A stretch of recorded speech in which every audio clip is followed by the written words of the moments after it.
11 de la mañana con 2 minutos y comenzamos esta edición de Mesa Central por la pantalla del 13 en simultáneo con Tele 13 Radio en todas nuestras plataformas. Luego el presidente de la República, Gabriel Boric, acá en el estudio. Primera vez que un presidente en ejercicio visita nuestro programa, así que estamos muy contentos después de varios meses de haber hinchado, podríamos decir en lenguaje coloquial, a la moneda durante todas estas semanas. Así que ha resultado. Viene hoy día el presidente de la República. Antes analizamos los 8 meses de gobierno que se cumplieron este viernes y toda la semana, una semana muy intensa en materia política. Vamos a mezclar la mesa de periodistas con nuestra mesa de analistas. Claudia Álamo está en el programa hoy día. ¿Cómo estás, Claudia? ¿Qué tal? Buenos días. Muy bien. Excelente, muchas gracias por estar acá. Muy bien acompañada, además. Mira la compañía que te pusimos. Cristian Valdivieso de Criteria. ¿Cómo estás, Cristian? ¿Qué tal, Iván? Hola, Claudia. Y Max Colodro, que ha vuelto al programa hoy día. ¿Cómo estás, Max? Gracias por aceptar nuestra invitación, Max, hoy día. Muchas gracias. A ver, 8 meses de gobierno se cumplieron el viernes y se cumplieron, justo los cumplió el presidente en la Araucanía, a donde muchos esperaron durante 8 meses, algunos dicen que fue demasiado tiempo, en fin, el viaje a la Araucanía, con además una situación política algo agitada, digamos, en la semana. A ver, yo creo que aquí los protagonistas van a ser nuestros analistas, pero si uno mira y un poco el reporte que hay desde La Moneda, en el día de ayer tenían un balance para ellos, para el gobierno, de una muy buena semana. Y lo decían, ¿por qué? Primero porque señalaban que el cónclave, si bien muchos dudan que si realmente este cónclave cambia el curso nuclear del gobierno, dio una señal de unidad que se comprobó el día lunes siguiente con la elección de la presidencia de la Cámara. Que para claro, el esas gobierno, fueron 48 horas. La palabra que usan es como la presidencia de Vladimir Milosevic fue un tónico, digamos, un tónico refrescante para el gobierno. Es verdad, le salió bien. Le salió bien. Tienen una buena evaluación de lo que ha sido el despliegue de la reforma previsional frente a la ciudadanía. Entonces, todo esto en el reporteo, digamos, oficialismo, sienten que están cerrando con un buen balance. Y en lo central, que se desplegó el presidente en la Araucanía, no hubo, o sea, hubo incidentes, pero fue menos. Claro, pero no en los alrededores de él. No en los alrededores de él. No, fue un jueves extremadamente violento, ¿sí? Antes de que llegara el presidente. Por eso, a eso me refiero. Sí. Pero, y con el despliegue de 2 ministras ancla, que es Analía Uriarte y Carolina Toá, en Interior y Sexpress, que también llaman a generar un nuevo clima en esto que muchos llaman el segundo tiempo del gobierno. Claro, salen muy fortalecidas las 2 ministras. Vamos, hablemos de eso en un momento más, porque las 2 ministras salen muy fortalecidas con la Araucanía y con lo de la Cámara de Diputados. Max, ¿cómo ves estos 8 meses y este aniversario? ¿En qué pie pilla al gobierno?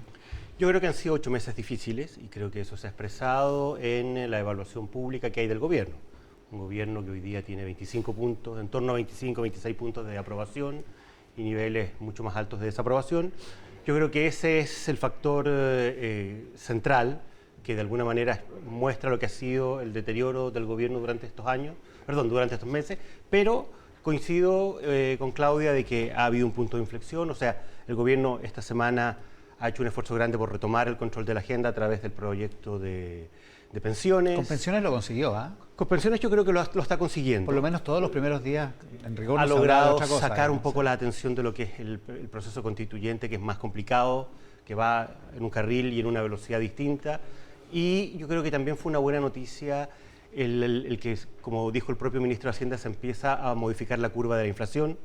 Eso también es una buena señal para el gobierno. Esto se supo esta semana también. Se supo esta semana y también fue de las cosas importantes, el viaje del presidente, el cónclave, el haber logrado mantener el control de la Cámara de Diputados, es decir... Hasta la baja en la inflación en Estados Unidos, ahora que lo pienso, es una buena noticia para el gobierno, sin duda. Tal cual. Cristian, ¿cómo lo ves? No, sin duda creo que estamos frente a las primeras 2 semanas relativamente buenas del gobierno, después de un gobierno que partió con muchas ganas y rápidamente cayó en las encuestas y la aprobación ciudadana porque habían expectativas que evidentemente el gobierno no se podía hacer, de las cuales no se podía hacer cargo, y por otro lado la demanda que apareció una vez que asumió el gobierno en torno a economía, a delincuencia, a seguridad, fue muy pero muy grande, y yo tengo la impresión de que fue muy difícil de prever, es decir, cuando se termina, bueno, digamos cuando se atenúa la crisis sanitaria, para no ser tan optimista, se rompe esa burbuja sanitaria, pero también se rompen 2 burbujas más. Una, la burbuja económica, que de alguna manera, a pesar de todo lo duro que había sido o ha sido el tema económico, bueno, estaban los IFE, estaban los retiros, los apoyos fiscales, etcétera, pero eso se acaba. Se acaba y bueno, efectivamente volvemos a la realidad. Y segundo, la burbuja de seguridad, es decir, estábamos encerrados, bastante encerrados en nuestras casas, y al salir, al desplegarnos, evidentemente todo este contexto de inseguridad se vuelca con mucha más fuerza. Entonces, al gobierno le costó mucho. Y después se asocia a un plebiscito. Yo creo que si uno mira la bajada de bandera, la guillotina, por así decir, es el plebiscito, lo que Claro, finalmente genera que el presidente tenga que hacer un giro en U. Y falta por ver ahora, lo vamos a analizar, qué va a significar esto en su coalición política y en ese mundo que votó por él, digamos. Desde el punto de vista político, sin duda. Políticamente, donde finalmente se tiene que reorientar. Pero no nos olvidemos que el presidente se abraza al plebiscito y al rechazo particularmente, o sea, Sí. al apruebo, perdón, con mucha fuerza, pero ya venía cayendo en las Sí, encuestas. tal Es decir, cual. eso es un envión más para Claro, que la a ciudadanía... pesar de la campaña, a pesar de de la Sí. campaña, Antes del 4 de efectivamente. septiembre. Y bueno, yo creo que el gobierno después del resultado estuvo groggy en las cuerdas, estuvo tirado en el suelo en una suerte de vacío de sentido. ¿Dónde estamos? ¿Quiénes somos? Y yo creo que en las últimas 2 semanas, Max lo decía bien, el gobierno ha logrado recuperar una cierta agenda y también de alguna manera un cierto alineamiento en sus dos coaliciones en torno particularmente al proyecto de reforma previsional. Ahora, puede ser un alineamiento táctico correcto, positivo, hay que tenerlo, digamos, Sí. suena fácil decirlo, digamos, pero más que hacerlo. Pero a lo mejor no hay todavía consenso respecto de la interpretación del plebiscito, ¿no? Al interior de las coaliciones de gobierno. Bueno, esto en realidad, aquí los muchachos saben mejor, pero el clima que da vueltas, por una parte, todavía falta por ver si los cambios, y tú lo sabes como psicólogo, Cristian Valdivieso, los cambios son sostenibles una vez que en el fondo tú los afiatas en ti mismo. Hay que ver si estos cambios de tono, de foco que ha tenido el gobierno van a ser sostenibles en el tiempo y uno podría empezar a mirar realmente si esto es un cambio en la tendencia o la línea de navegación del gobierno. Es decir, que de verdad hizo un giro a lo que podríamos llamar la socialdemocracia, un guiño, digamos, a sectores más de centro para vincularse más con una ciudadanía que lo ha ido dejando caer en nivel de aprobación. ¿O esto es realmente una nueva configuración política en el entendido de que el presidente sabe que necesita un sostén político de mayor? Pero no sabemos todavía qué va a pasar ahí con el Partido Comunista, con sectores del Frente Amplio, ojo, no es solo el PC. Hay que ver cómo responden, porque lo que sí hay en algunos sectores del PC una sensación que raspa, en el sentido de que tienen temor de que aquí se pueda instalar o termine siendo un quinto gobierno de concertación. Que Daniel Jadwe lo dijo explícitamente, Max. Sí. O sea, Cierto, ahí y hay un riesgo en lo que yo dice tiendo a Gabriel, pensar que al gobierno. el resultado del plebiscito fue una cuestión demoledora y muy sustantiva desde el punto de vista de sus implicancias políticas. Es decir, hay un cambio radical de agenda, de proyecto político incluso. Es decir, lo que se venía trabajando en términos de una visión de sociedad, de país, de mediano y de largo plazo, se cae producto del triunfo del rechazo y además de la envergadura del triunfo del rechazo. Y el gobierno ha tenido que empezar a reorientarse, redefinirse en cuestiones más tácticas, como bien dices tú, de menos urgencia, o sea, de más urgencia y de menos lógica de largo y de mediano plazo. Yo creo que el gobierno está atrapado por una agenda muy compleja en materia económica. Yo sinceramente creo que una de las causas fundamentales que explica el deterioro del gobierno en las encuestas es el deterioro económico de la gente. O sea, si tú miras las encuestas y un 40% del país te dice que ya tiene dificultades para llegar a fin de mes, bueno, eso afecta la evaluación del gobierno de manera muy sustantiva. Y lo otro es la agenda de seguridad.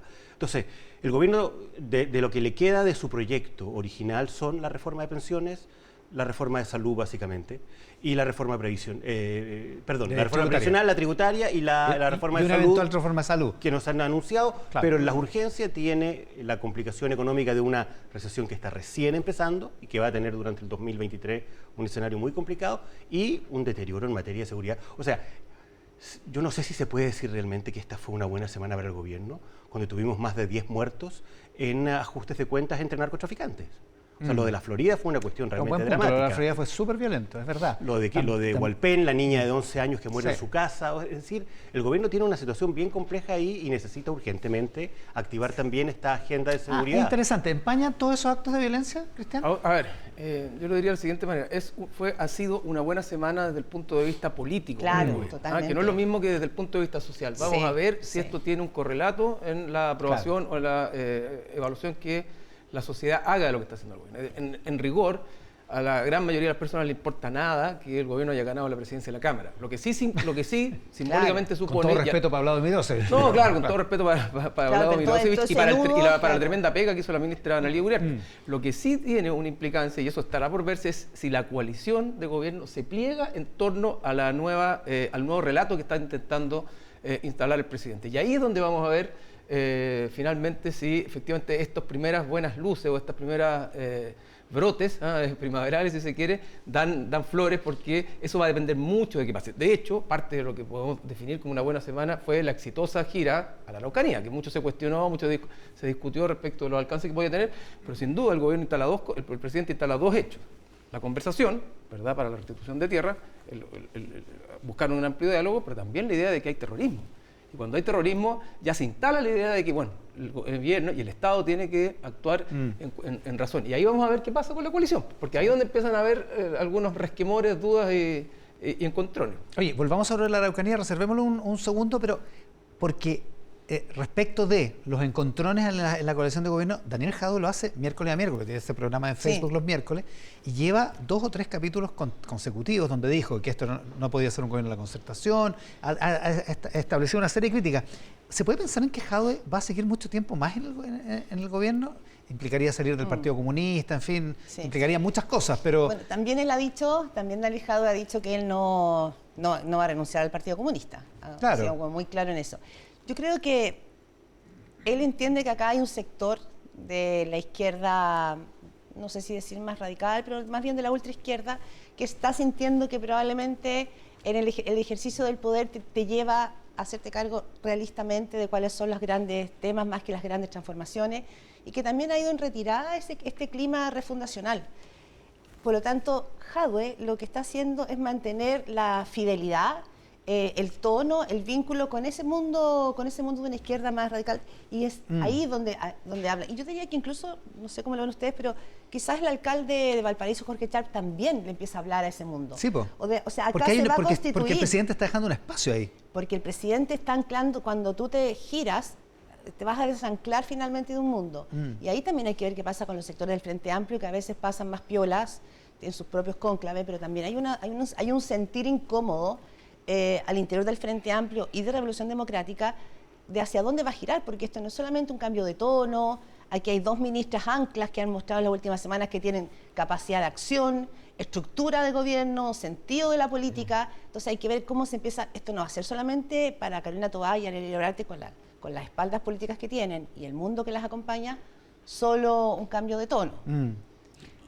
Y ahí hay que ver qué piensa el Frente Amplio. También creo que es un actor que a veces pasa... Tiene razón la Claudia. O sea, hay una parte del Frente Amplio probablemente, Max, que prefiere lo testimonial a lo efectivo, que es la tesis que ha venido imponiéndose en el gobierno en las últimas semanas, y que prefiriendo lo testimonial debe dar urticaria que el presidente critique las elecciones municipales de Nicaragua, la palabra terrorismo, ese tipo de cosas, ¿no?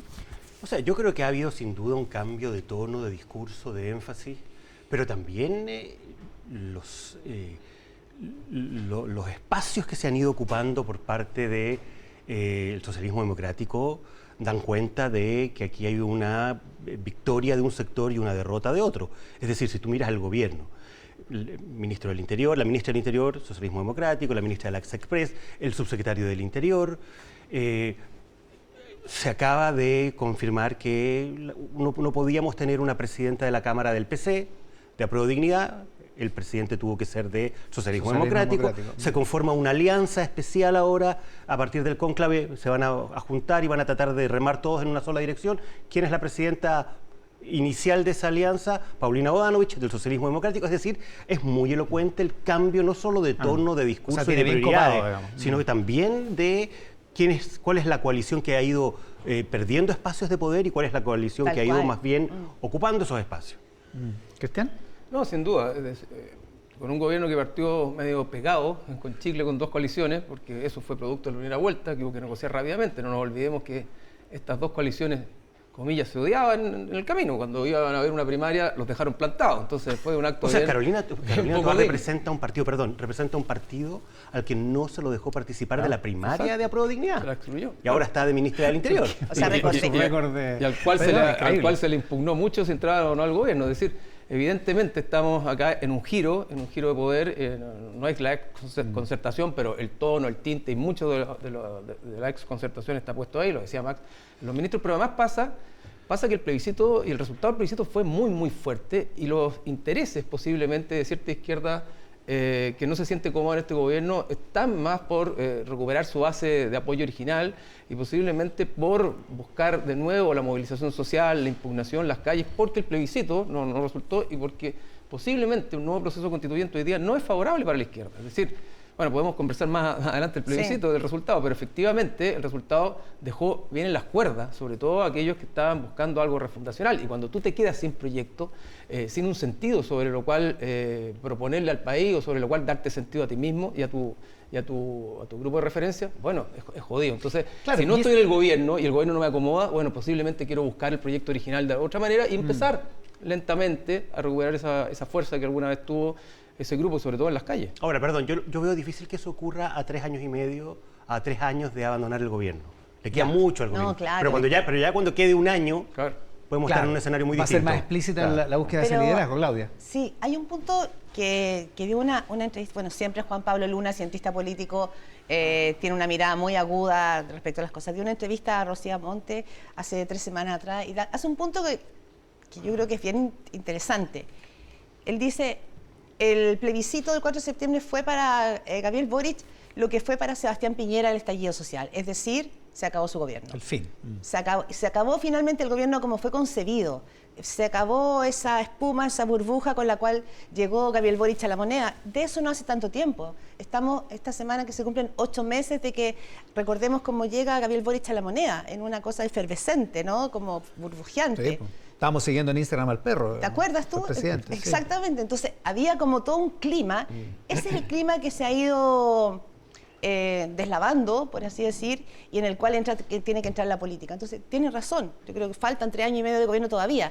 Pero ese gobierno inicial de Gabriel Boric y probablemente del Frente Amplio también, la pregunta es: ¿se acabó? Yo lo dejo como pregunta, que es lo que dice Juan Pablo Luna. Él dice que teóricamente se acabó. Pero sí es claro que ahí hay una renuncia probablemente al ímpetu con el que tú llegaste. Que es una palabra que tampoco le cae muy bien a un sector. ¿Cuál? ¿El ímpetu? El realismo. No, la renuncia. Sí, la renuncia. Este realismo y con harta renuncia, posiblemente. Sí. Ahora, esto tiene mucho que ver también con la crisis de legitimidad que tenemos institucional instalada hace mucho tiempo. Es decir, la ciudadanía de alguna manera está votando o impugnando a aquellos que han gobernado durante mucho tiempo. Entonces, tiene poca paciencia. Poca paciencia porque hay mucho descrédito. Entonces, parte del envión original con el que parte este gobierno tiene mucho que ver con la expectativa de que las cosas se hicieran de una manera distinta. Es una expectativa un poco ilusoria, incluso infantil, socialmente hablando. Es decir, le pongo todas las expectativas, así como ahora mucha gente dice que votaría por el Partido de la Gente, por Republicanos. Es decir, los nuevos, aquellos que no han gobernado, siempre tienen un viento de cola en un momento de mucha deslegitimación, pero rápidamente pasan después, estando en el gobierno, a ser impugnados porque ya fueron tocados por el poder. Y además, creo yo que esto se junta con una expectativa que se instaló en la sociedad con mucha fuerza respecto a las nuevas generaciones. Es decir, que las nuevas generaciones vinieran a recambiar, o a ser la generación de recambio, no solo en política, sino que también en términos de ideas, de frescura, de propuestas, etc. Y bueno, las nuevas generaciones en la convención se desarmaron de alguna manera porque era una convención muy joven, pero no le fue bien. Y después entra el gobierno y con varios errores no forzados. Entonces hay una crítica también a las generaciones. Entonces lo que se instala hoy día no es solo la vuelta, de alguna manera, de una exconcertación, nueva mayoría. También se instala una generación que había sido cuestionada, se instala en el poder. Y eso también genera otro tipo de roces dentro del gobierno. Max. Estoy de acuerdo. Yo creo que efectivamente aquí hay una crítica a la cuestión refundacional, a la idea de que se podía instalar relativamente rápido un proyecto de cambio muy sustantivo. Aquí lo que finalmente encontramos es que hay una inercia en el país muy fuerte, que no es fácil de remover en ningún área. Una nueva generación que también viene con un discurso de cambio y de renovación muy fuerte y que se choca con la realidad. Pero yo sigo sintiendo que aquí el mar de fondo es el deterioro económico y el deterioro en materia de seguridad, que eso es al final lo que le está golpeando más fuerte al gobierno y que el gobierno no va a poder evitar la recesión el próximo año, eso ya está claro, y por lo tanto el próximo año va a ser un año en que va a tener que apretarse y apretar los dientes y resistir y tratar de llevar adelante el timón de la mejor manera posible, pero el gobierno después ya 2024 y 2025 tiene un espacio más suelto. Más amable. Eventualmente un poco más amable de recuperación, en el cual puede eventualmente empezar a reinstalar otro tipo de agenda también. Hablemos de las cosas, hablemos de la Araucanía, hablemos del plebiscito del 4 de septiembre y de los efectos que todavía se siguen sintiendo. En el siguiente bloque estamos con Max Colodro, con Cristian Valdivieso y con Claudia Álamo en esta edición de Mesa Central por la pantalla del 13 en simultáneo con Tele 13 Radio en todas nuestras plataformas. Hacemos una pausa y volvemos de inmediato con más acá a Mesa Central. Seguimos en Mesa Central por la pantalla del 13 en simultáneo con Tele 13 Radio y todas nuestras plataformas. Panel de análisis hoy con Max Colodro, con Cristian Valdivieso y con Claudia Álamo. Claudia Álamo, se me olvidó felicitarte por el premio Raquel Correa. El premio Raquel Correa, tú sabes que es el premio a la mejor entrevistadora del país. Sí. Cosa que Claudia Álamo desde hoy está haciendo en la tercera. Entrevistó a Daniel Manzoy en la tercera. Exactamente. Así que felicitaciones. El premio de la Asociación Nacional de Mujeres Periodistas. Sí. Premio Raquel Correa que se entrega cada 2 años. Gran entrevistadora, así que gran entrevistadora. Felicitaciones. Ya. Claudia, estábamos hablando del estado de las cosas y el estado al interior de la alianza de gobierno. Quería recuperar el hilo que dejaste puesto, Max Colodro, cuando tú decías, bueno, acá seguridad y economía son los temas centrales. Y nos quedamos comentando acá que efectivamente los viejos dirigentes socialistas, ya en mayo decían acá, esto se va a dirimir entre seguridad y economía, independientemente de las grandes reformas, viendo lo que hemos conversado, un inicio de gobierno que se veía muy frágil y débil. Tanto es así que en estos viejos estandartes de la izquierda, el Partido Comunista, y lo conversamos en algunas otras mesas centrales a comienzo, Iván, lo recordábamos, hace ya unos 2 meses, 3 meses atrás, ha hecho muchos consejos generales. Y uno de ellos es que detectaron, efectivamente, que el reporte de sus alcaldes de zonas populares, de sus dirigentes de zonas populares, los obligaba a mirar que aquí los grandes temas iban a ser seguridad, por el reporte de cómo el narco ha avanzado en las poblaciones, y economía por el aumento de los alimentos, que esto no es ahora, esto venimos viendo, ¿no es cierto?, ven al galope, y eso es cotidianeidad. O sea, los más experimentados lo veían venir. Lo veían venir y decían, bueno, el riesgo entonces que tenemos, decía ese sector de la izquierda, es que nuestras grandes reformas puedan verse afectadas y no funcionen porque la coyuntura económica y de seguridad se las coma. O sea, eso estaba. Y por lo tanto aquí también hay un tema que queda abierto, punto suspensivo, la Araucanía. Ese también es un tema que se arrastra, ese es un tema que también lleva seguridad y economía. O sea, tiene las dos cosas. Tiene las dos cosas. También cristaliza probablemente un corazón de una realidad que se instala. Bueno, y por eso en el plebiscito al gobierno le va como le va en la Araucanía, entre otras cosas. Bueno. Además, ¿cómo viste, Cristian, el viaje a la Araucanía?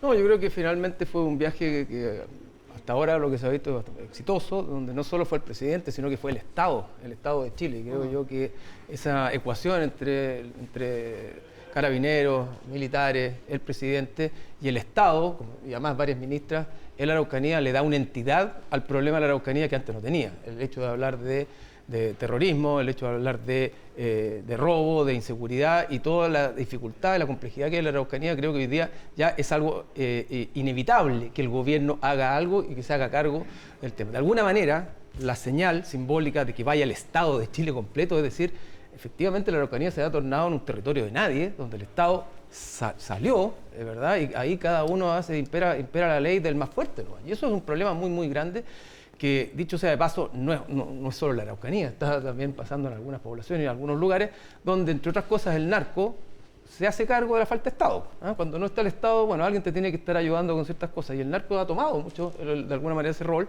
y creo yo que en ese sentido la visita a la Araucanía, lo más central, lo más importante es la dimensión simbólica, pero al mismo tiempo eso le pone una tarea tremenda al gobierno hoy día, porque ya una vez que tú declaras, el lenguaje genera realidad, que hay actos terroristas, bueno, vas a tener que o ejercer o ejecutar la ley antiterrorista o apurar un cambio a la ley, porque si no les gusta, algo van a tener que hacer. Algo vas a tener que hacer. Max Colodro, hasta el Partido Republicano aplaudió la definición de actos terroristas. Es que yo creo que el presidente tuvo un cambio de tono muy fuerte en la Araucanía, trató de cobardes a las personas que cometen delitos, que están ejerciendo la violencia, es decir, dijo que los iban a perseguir. Que los iban a perseguir. Hubo un cambio de tono y un acercamiento claro al mundo más bien de las víctimas, salvo en el momento del término de la gira, que es cuando el presidente se abre e instala esta mesa por la paz, esta idea de que es necesario volver a reinstalar una conversación sobre el tema de la recuperación de las tierras, pero hubo un cambio de tono muy claro en el presidente, que yo creo que tiene que ver con esta agenda de seguridad que estamos mencionando, donde la gente está pasándolo mal, asustada, y donde finalmente eso le está pasando una cuenta grande al gobierno. Yo creo que el presidente efectivamente instaló un escenario distinto que supone desafíos, que supone compromiso, y ahora lo que tiene y la obligación que tiene la ministra, por lo que entiendo, Ana Lilia Uriarte, que es la que quedó a cargo de esta agenda, es llevar esa agenda hacia adelante. Sí. Que es una instalación en distintos niveles, porque está la simbolización del Estado que mencionaba Cristian, pero también está cuando él dice escuchar los testimonios de ustedes es desgarrador. Lo instala también en un plano emocional, Claudio. Sí. O sea, como que es bien completo eso. Sí, yo creo que la palabra que usa Cristian Valdivieso es muy interesante porque dice cristaliza algo simbólico. Y la política tiene la dureza de la realidad y de la mesa de operaciones, pero lo simbólico es muy importante porque la ciudadanía se siente no vista, ¿no? Lo podemos poner así, siente que no está vista en su cotidianeidad más básica, que el precio del aceite ronda los 4.000 pesos y que no le alcanza, que no sabe cómo viene la mano el próximo mes, que lo dicen las encuestas, la percepción económica de lo que viene es mala, hay una sensación de pesimismo. Entonces, ser vista simbólicamente y que vaya un presidente a un lugar que hace 8 meses, no solo salió la ministra de Estado retrocediendo de un camino en Temucuicui, fue el Estado de Chile el que tuvo que retroceder y salir. O sea, fue muy fuerte la imagen porque salió el Estado entero. Si la ministra de Interior no puede entrar en un camino rural y Carabineros no puede entrar a algunas poblaciones porque el narco lo toma, la sensación de indefensión en lo simbólico es muy fuerte. Muy grande, claro. Entonces, cuando el presidente finalmente instala y dice está aquí el Estado de Chile, yo creo que simbólicamente te genera realmente un nuevo sostén, una sensación de que hay pilares. Ahora hay que ver si esos pilares son de malaquita, si son de madera firme, cómo se distribuye. Y junto a Ana Lilia Uriarte, que lleva esta agenda, ojo, mañana lunes Carolina Toá tiene un almuerzo con Chile Vamos para empezar a establecer una agenda nacional de seguridad, que esto podría abrir un camino distinto en el Chile actual, en que todas las fuerzas políticas lograran aterrizar un acuerdo, porque yo creo que eso sí que lo espera la ciudadanía. El narco no lo va a sacar un sector. Con una agenda clara de trámite legislativo, por ejemplo. Exactamente. Creo que ahí hay un punto. Y ojalá rápida, además. Claro, sí, no, claro. No, efectivamente, a ver, yo creo que el tema de la seguridad es un tema que está tan instalado hoy día que la sensación de las personas es que no pueden desplegar ningún proyecto de vida. Es decir, cuando uno escucha más en profundidad los relatos sobre el tema de la seguridad en distintos sectores de la población, uno se encuentra con cosas mucho más desgarradoras que las encuestas. Es decir, gente que ya no sale de sus casas, gente que te declara así naturalmente que sale a comprar con la plata justa porque en cualquier momento lo pueden agarrar, gente que dice que preferiría volver a un momento estar encerrado porque hay mucho susto. Entonces, así como de pronto uno dice, ¿por qué no aumentó la victimización y si el temor? Y dice, es que mira, es que la televisión, los medios de comunicación. No es eso, es que la entidad de la seguridad hoy día ya no es lo que era antes, hoy día es mucho más gordo el problema. Entonces cuando la gente dice, mi preocupación en la seguridad ya no es solo un carterazo que te roban el teléfono, es lo que decía Max, lo del balón en la Florida, por ejemplo. Mucho más violento, la sensación es que está en juego tu vida. Y desde esa perspectiva, creo que yo estoy de acuerdo con Max, si el gobierno no pone una agenda muy, pero muy fuerte en seguridad, donde la ciudadanía se sienta escuchada y sienta que el problema está instalado, pero con mucha fuerza, al gobierno le va a costar mucho instalar sus propias reformas. Porque el efecto paradójico de esto es un poco, o puede ser similar a lo que pasó con el plebiscito. La ciudadanía vio que el gobierno estaba solo preocupado del plebiscito. No digo que haya sido lo único, pero ese era el foco, el énfasis, las ganas, ¿verdad? Y dice, bueno, y no está preocupado de lo otro. Entonces, lo mismo puede pasar también con las reformas. Si la gente ve que el gobierno se enfrasca full en sus reformas como una manera de recuperar la agenda, pero se desconecta de los temas de seguridad y de economía, bueno, también le puede salir de alguna manera el tiro por la culata con las reformas, porque la gente va a decir, está preocupado de algo que es importante. La reforma de pensiones nadie puede decir, pero hoy día en términos relativos es mucho menos urgente de lo que es la seguridad y lo que es economía. Entonces, plantearse en eso, que tiene que ver con el futuro, y negar el presente, que tiene que ver con la seguridad, cómo paramos la olla hoy día, cómo llegamos a fin de mes, puede ser también un problema para el gobierno. Y por eso creo que ambas cosas tienen que ir, pero muy de la mano, porque si no, una va a opacar a la otra. Claro, la gente le puede tener harta mala a las AFP, pero no le va a importar si es que el discurso se centra en eso y no en las cosas más urgentes, aparentemente. Y el gobierno yo creo que tiene que tener claro, es muy importante, que esto es algo que lo va a tener concentrado, la agenda de recesión económica y esta crisis de seguridad, por lo menos durante todo el próximo año.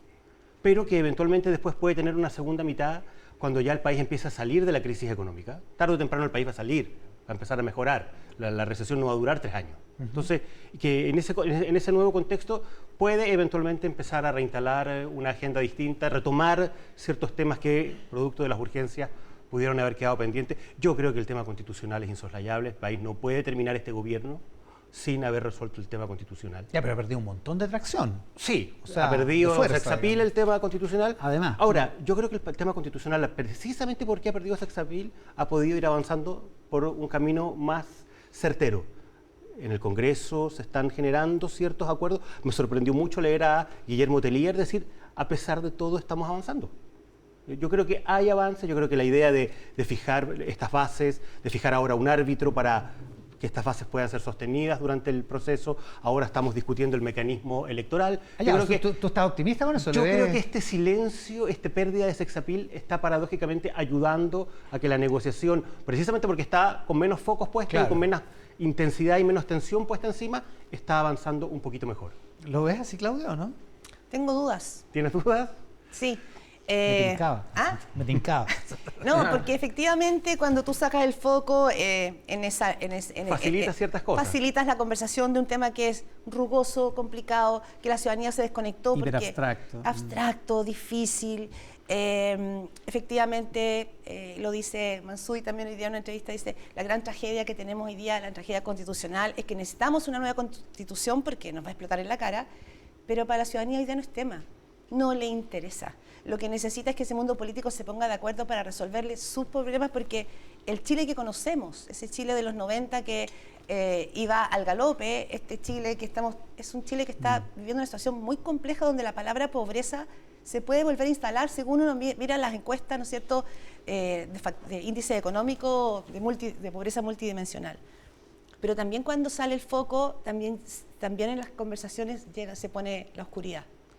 Y yo creo que no es cualquier reforma constitucional, no es cualquier parche constitucional, y que por lo tanto es importante saber en qué bordes, de qué manera. Acá la discusión constitucional es ideológica, lo vimos en la convención, y por lo tanto va a ser muy importante que si la Constitución lo que va a hacer es desactivar los problemas del futuro, sea una Constitución que no sienta que fue parte de un acuerdo político entre cuatro paredes. Entonces, esa baja de volumen es buena, pero ojo, porque también tiene la advertencia de que si es pura cocina, que reivindico la cocina política porque de otra manera no se puede, lo otro es idealismo, pero si es pura cocina y queda muy acotada, entonces la frustración queda anquilosada. Yo estoy de acuerdo, pero mi sensación es de que el gobierno no puede llegar al 2026, al 11 de marzo del 2026, a entregar si no hemos resuelto el tema. O sea, eso ya sería una cuestión de un fracaso de otras dimensiones. O sea, que termine este gobierno con la continuidad de esta Constitución, a pesar de que hoy día tenemos desde la UDI hasta el Partido Comunista un acuerdo de que la Constitución hay que cambiarla. Bueno, la verdad sería completamente inexplicable que la clase política en su conjunto, pero sobre todo los que han estado más comprometidos con la necesidad del cambio constitucional, que termine este gobierno, un gobierno del Frente Amplio y del Partido Comunista, sin entregarle al país una nueva constitución. ¿Cristian? Yo lo veo un poco distinto, en el sentido que hoy día el proceso constituyente se transformó en un fierro caliente, es decir, un fierro caliente que a todos los está quemando, y quienes genuinamente han intentado cambiar la Constitución y se propusieron cambiar la Constitución, hoy día están contra la pared. Porque el momento constituyente, desde el punto de vista de la ciudadanía, se fue, o sea, no existe. Claro, o sea, concretamente, tú dices, para las personas, ¿es importante cambiar la Constitución? Es importante. ¿Es urgente? Cero urgente. ¿Es relevante? Hoy día, muy poco. Y desde esa perspectiva, es difícil empujar un proceso constituyente que está de alguna manera de espaldas a la ciudadanía, que quiere otro foco desde el punto de vista político. Y por otro lado, pasa que el 62% del rechazo fue algo tan inesperado, incluidos para aquellos que estaban por el rechazo, pero que pensaban que había que hacer una nueva constitución, una buena constitución, fue tan fuerte que al final del día lo que ha quedado instalado es que los mayores ganadores, circunstanciales, pero mayores ganadores fueron aquellos que impugnaron todo el proceso, republicanos o incluso los nuevos partidos como el Partido de la Gente. Entonces, ¿por qué creo que es un fierro caliente? Porque si hoy día hubiera una elección de constituyentes, como debiera ser, ¿verdad?, con una proporción importante, si no 100%, creo yo que aquellos que menos quieren cambiar la Constitución tendrían una proporción en esa convención muy, pero muy alta. Saldrían favorecidos. Y paradójicamente pudiera terminar siendo que el presidente Boric firme una Constitución redactada con el tono, con el sentido, con muchos contenidos de los republicanos, del Partido de la Gente, que de alguna manera esté en la otra vereda de lo que hubiera querido el presidente. Entonces yo creo que aquí este arrastre de los pies tiene que ver, por una parte, con alargar esto, quitarle fuerza, y por otra, con la poca urgencia que todos le están viendo. No hay una solución perfecta en esto, todos van a tener algo que perder, y yo creo que desde esa perspectiva veo que esto se puede alargar un tiempo. Oye, hasta que vuelva a ser más relevante. A propósito de lo que mencionaba Cristian Valdivieso del Partido de la Gente, hablemos de eso, de otro de los protagonistas de esta semana, que parecía el partido estrella hasta el fin de semana pasado, y esta semana anduvo teniendo algunos tropiezos. Cristian Valdivieso, Max Colodro y Claudia Álamo están en el análisis de la actualidad. En la mesa de análisis con Claudia Álamo, con Max Colodro y con Cristian Valdivieso, para que hablemos de otro de los temas de esta semana, que fue algo que algunos han dado en llamar, quizás y ampulosamente, el auge y caída del Partido de la Gente, porque en rigor, hace 10 días el Partido de la Gente parecía como la gran nueva estrella, y ahora se ha devaluado un poco. Claudia Álamo. Por eso te estaba mirando. A ver. No, creo que, bueno, finalmente lo que empezamos a ver también es que en tiempos de campaña, cuando se habla de los antipartidos, de que nosotros sí venimos a hacer algo distinto, nosotros sí que somos, ellos no son, lo que empieza a suceder es que toda esa estructura se empieza a caer, y lo que vimos finalmente el Partido de la Gente el día lunes, la negociación en la Cámara de Diputados, es que la política es la política, señores, y que finalmente, si tú quieres convertirte en un partido bisagra, que es lo que ellos pensaban ser, ¿no es cierto? Además, con un dueño del partido teleconectado, bueno, un partido bisagra no es bisagra si tú no tienes la disciplina de todos tus parlamentarios. Y lo que vimos finalmente fue que terminaron no solo peleándose de las mechas brutalmente, sino que vimos que aquí se fracturó muy rápidamente. Es decir, un actor que podía empezar a ser una tercera fuerza porque no había mayorías políticas en el Congreso, se autofagocitó. Y yo creo que tiene que ver un poco con esto de que todas tus promesas de ser distinto en política tienen que ser más relativas. Y es importante que la ciudadanía, nosotros sepamos que las cosas, que tanta promesa no siempre se cumple. No se puede, la política es política. ¿Tendrá vuelta, Cristian Valdivieso, desde el punto de vista de su relación con los votantes? A ver, yo creo que hay dos dimensiones. Una es la dimensión más política, donde el pirquineo clásico de buscar votos resultó, una buena gestión de la ministra Uriarte, y otra es la dimensión social. Yo creo que en la dimensión social el Partido de la Gente todavía tiene harto por recorrer, porque es un partido que está inspirado en una lógica de impugnar a la clase política en general, incluso a las élites, y además muy hablar desde el presentismo, de esta dinámica de lo que importa es el presente, particularmente el presente económico, la seguridad, y muy crítico con el mundo político. Entonces, en ese sentido, sintoniza bien con las subjetividades ambientes del minuto, y el Partido de la Gente logra hacerse de esa subjetividad que da vuelta, pero claro, en un escenario de mucha liquidez, de mucha fragmentación, donde los que aparecen como novedosos, que este es el caso del Partido de la Gente, duran lo que duran, pero esa duración incluso te puede ayudar a sacar una buena proporción del Parlamento, te puede llevar a una exitosa carrera presidencial.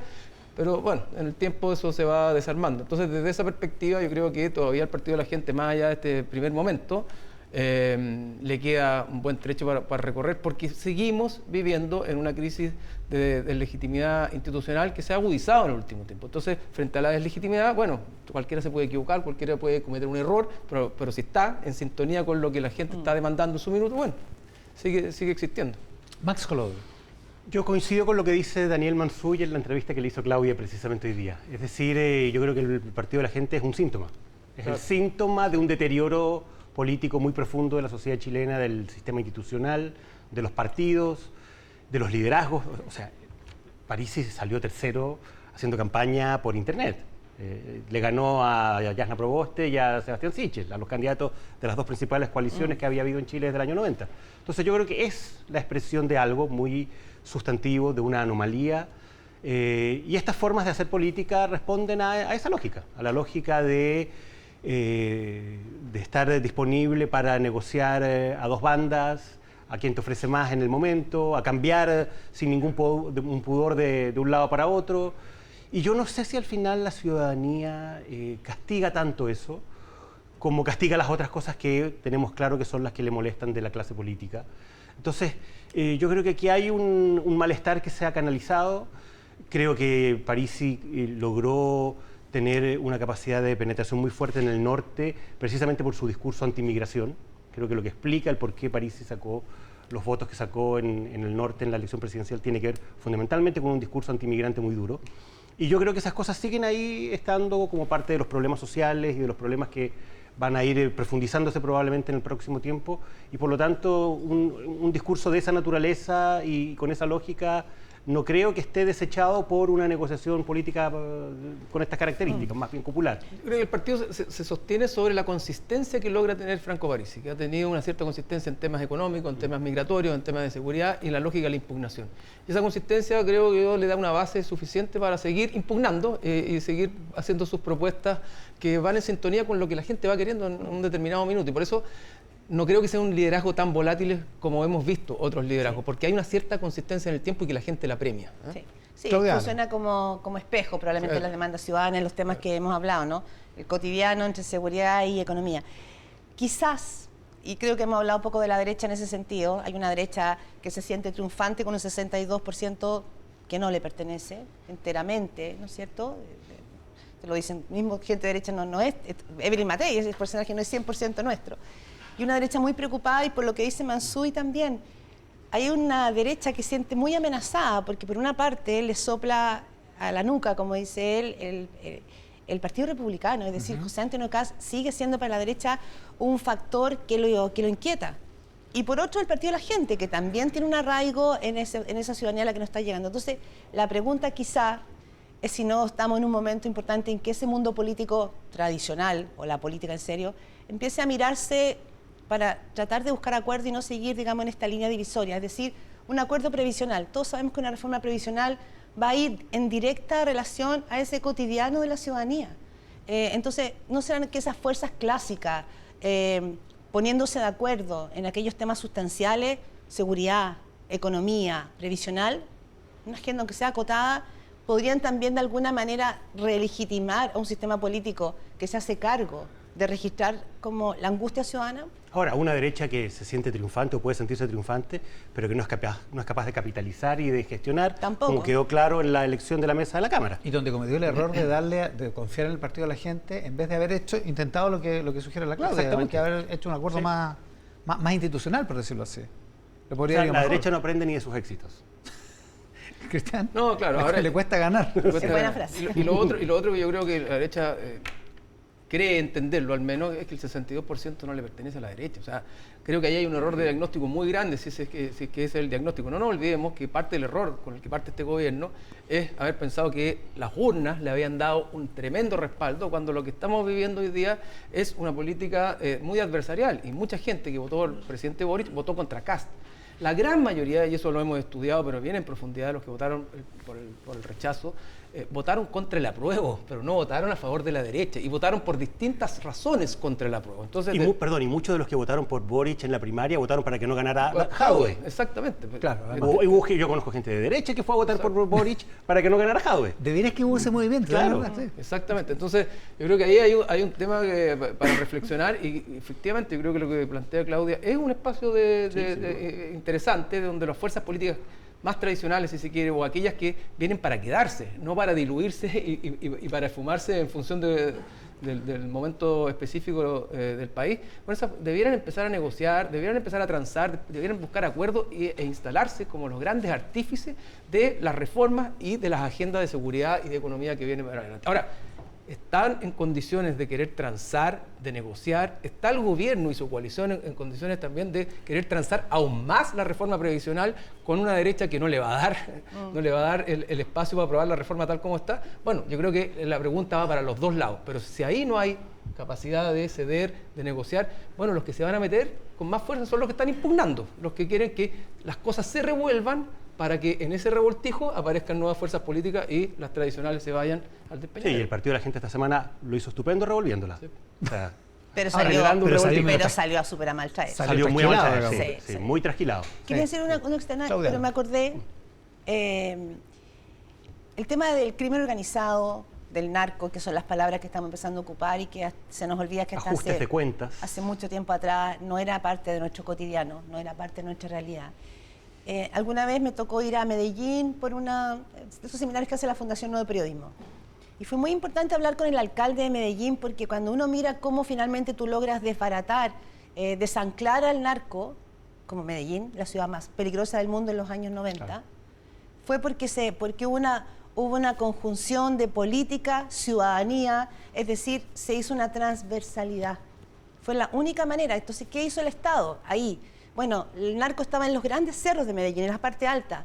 Transporte público para que la ciudadanía pudiera bajar al centro y ser parte de esa vida social y no quedara cooptado por el narco en esas grandes montañas. La ciudadanía, a pesar de su miedo, empezó a tomarse las plazas con sus niños, a tocar música. Lo planteo porque miremos México, miremos Centroamérica para entender que el narco no es una amenaza lejana y que esto va a requerir acuerdo, lo digo como ciudadana también, del mundo político total. Esto no es un tema puntual, no es una contingencia. Se puede convertir en una forma de Estado. Tú viviste en México, sí, tú lo sabes. O sea, yo estoy de acuerdo. Yo creo que si aquí no hay compromisos de mediano y de largo plazo que supongan que todos tienen claro que se van a pagar costos, porque para poder terminar con el narcotráfico y con el crimen organizado se van a tener que tomar medidas y políticas y decisiones que van a tener costos y que van a ser medidas muy duras. No hay otra alternativa. Cuando el Estado pierde el monopolio del uso de la fuerza, la única manera de recuperarlo es ejerciendo el uso de la fuerza. Y por lo tanto, si no hay compromisos de mediano y de largo plazo y si no hay mucha generosidad de todos los actores, va a ser muy, muy difícil. No se puede. ¿Cristian Valdivieso? No, sin duda. Yo creo que esto es un tremendo tema que nos toca y que además tiene mucho que ver con sincerar una realidad que de alguna manera nadie quería sincerar, y es que Chile hoy día es un país más de la región, un país que sufre las mismas lacras, las mismas dificultades que sufren muchos de los otros países de la región, y entre otras cosas el narco se ha instalado, y así como el presidente tuvo la fortaleza de instalar la idea de que había terrorismo en la 9ª región, es posible que vamos a tener que instalar todos con fuerza que estamos hoy día tomados por el narco mucho más de lo que creemos, y que tenemos que hacer grandes esfuerzos para ello, porque de lo contrario lo que va a pasar es lo que conversábamos cuando partimos, que es la ciudadanía la que tiene que aislarse porque otros se toman el espacio público. Y lo que tenemos que lograr construir es lo diferente. Ahora, para que la ciudadanía vuelva a las plazas, como dices tú, vuelva a andar tranquila, bueno, evidentemente las señales tienen que ser muy potentes y el camino de hacerlo retroceder tiene que ser primero. Y sin acuerdos parece absolutamente extremadamente difícil o imposible lograrlo. Cristian Valdivieso, Max Colodoro, Claudia Álamo, nuestra mesa de análisis de esta mañana acá en Mesa Central. Le agradezco mucho. Nos quedamos muy atentos, Iván, a la entrevista que va a hacer ahora con el presidente Gabriel Boric, que viene en segundo. Viene en algunos minutos el presidente de la República. Primera vez le decíamos que un presidente en ejercicio está en Mesa Central. Nos vamos a la pausa. De vuelta en Mesa Central por la pantalla del 13 en simultáneo con Tele 13 Radio y el presidente de la República, Gabriel Boric, acá en el estudio, como lo habíamos prometido. Presidente, muchísimas gracias por la gentileza de estar acá. Muy buenas tardes ya, Iván, a ti y a todo el equipo de Mesa Central. Hasta que lo conseguimos, hemos hinchado a su equipo durante todos estos 8 meses. Pero es que hay muchos medios a los que yo sé. Así que por eso le agradezco mucho. Pero necesitamos más medios también. Así dicen. Así dicen, sí. Más pluralidad. La ministra Vallejo lo decía hoy día en una entrevista en algunos de los diarios de la mañana. Así es, en el Mercurio. En el Mercurio. Oiga, no estuvo en Joan Manuel Serrat. Ayer no, hoy día. ¿Va hoy día? Hoy día, sí. Hablé con él ayer. ¿Habló con él? ¿Y verdad que va a la Moneda? Sí, nos vamos a juntar el lunes en la Moneda. Ah, mire qué bueno. Pero estuvimos hablando ayer, conversando un poquito. Yo estuve anoche, vi a la ministra Jara y a la ministra Vallejo. Me contaron que hubo una ovación para la ministra Vallejo. La aplaudieron bastante, sí. A la ministra Jara está en una posición más discreta, no la vieron, así que, pero capaz que se hubiera llevado. Es bajo perfil, pero una tremenda ministra la ministra Jara. Bueno. Y Grau estaba por ahí escondido.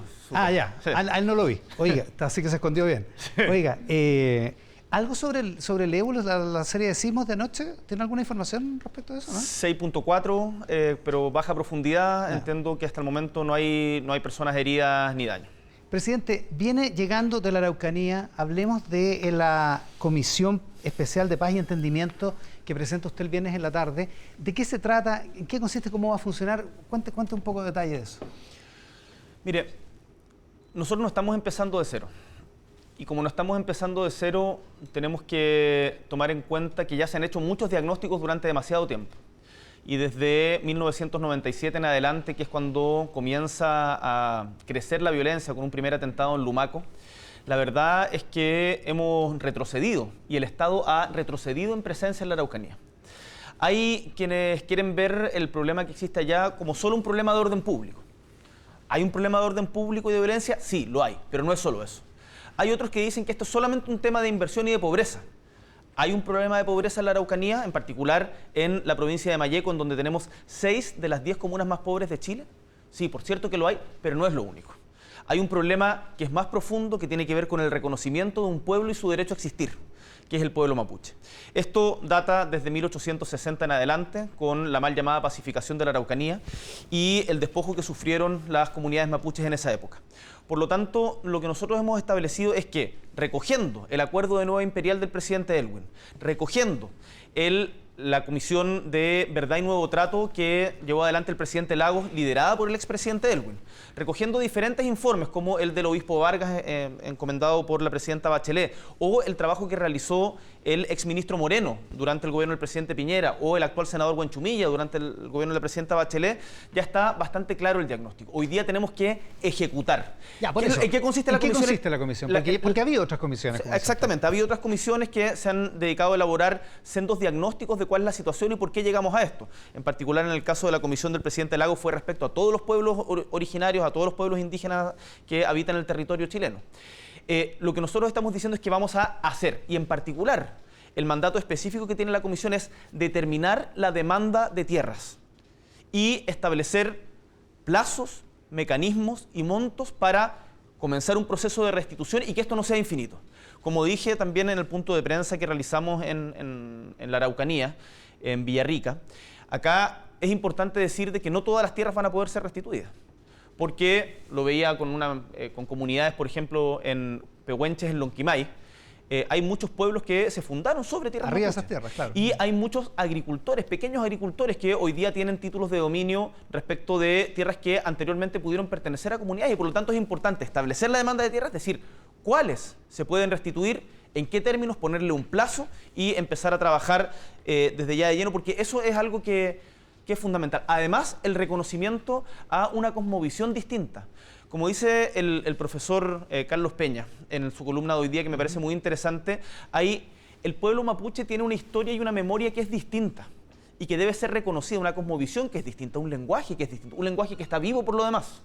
Y es importante que desde Chile terminemos con los prejuicios que se arrastran desde comienzos del siglo XIX respecto de la historia del pueblo mapuche y los reconozcamos como son, un pueblo con un derecho a existir, siguiendo también ejemplos internacionales que han logrado mejorar la relación con los pueblos originarios mejor que nosotros. ¿Hay una dimensión, o tiene usted una dimensión respecto de lo que ha pasado? Porque desde el 94 hasta el 2001 se han devuelto o se han entregado en concesión, terrenos fiscales, tierras que se han comprado, del orden de 1 millón de hectáreas, algunas de ellas, una parte comprada en unos 1.200 millones de dólares. ¿Hay una dimensión respecto de lo que podría venir en esos términos, en términos de la cantidad de hectáreas, del costo que esto podría tener?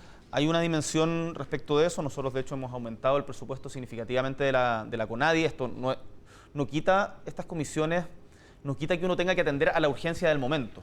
Pero yo no quiero adelantarme respecto a las cifras porque justamente el mandato de la comisión es determinarlas dándole garantías a todos los actores, y si yo me pongo antes a establecer números sería irresponsable. Ahora, me gustaría decir algo que es muy claro. Esto respecto a la restitución de tierras no quita que en la Araucanía tenemos otros problemas, tal como decía antes, de seguridad. Esto te lo dicen los 32 alcaldes, tanto de la provincia de Cautín como de la provincia de Malleco.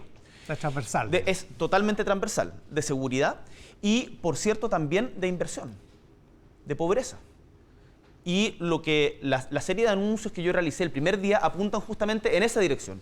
Fortalecer a las policías, tanto de investigaciones como carabineros, y mejorar la ejecución de presupuestos y ciertos proyectos que son fundamentales. Para eso es el Plan Buen Vivir, que tiene como encargado a Víctor Ramos y que lo pasamos desde el Ministerio del Interior, donde estaba alojado en un comienzo, a el Ministerio de la SECPRES, a cargo de Analía Uriarte. Presidente, usted dice, tenemos distintos problemas. Tenemos un problema también con el terrorismo, que es una palabra que usted instaló de manera muy, muy sustantiva en este viaje. ¿Por qué ahora hacer ese reconocimiento? Mire, no es una palabra que yo haya instalado, es una palabra que está dando vuelta hace mucho tiempo, y cuando uno escucha los relatos de las víctimas, pienso por ejemplo en Mauro Aguilar. Mauro Aguilar es un joven de 23 años que tuvo que ponerse a trabajar manejando camiones porque su padre dejó de hacerlo porque había sido víctima de un atentado. Y Mauro Aguilar, en una curva, en un camino entre, si mal no recuerdo, cerca de Lumaco, cerca de Capitán Pastene, en una curva, lo paran y le empiezan a disparar con metralleta directo a la cara.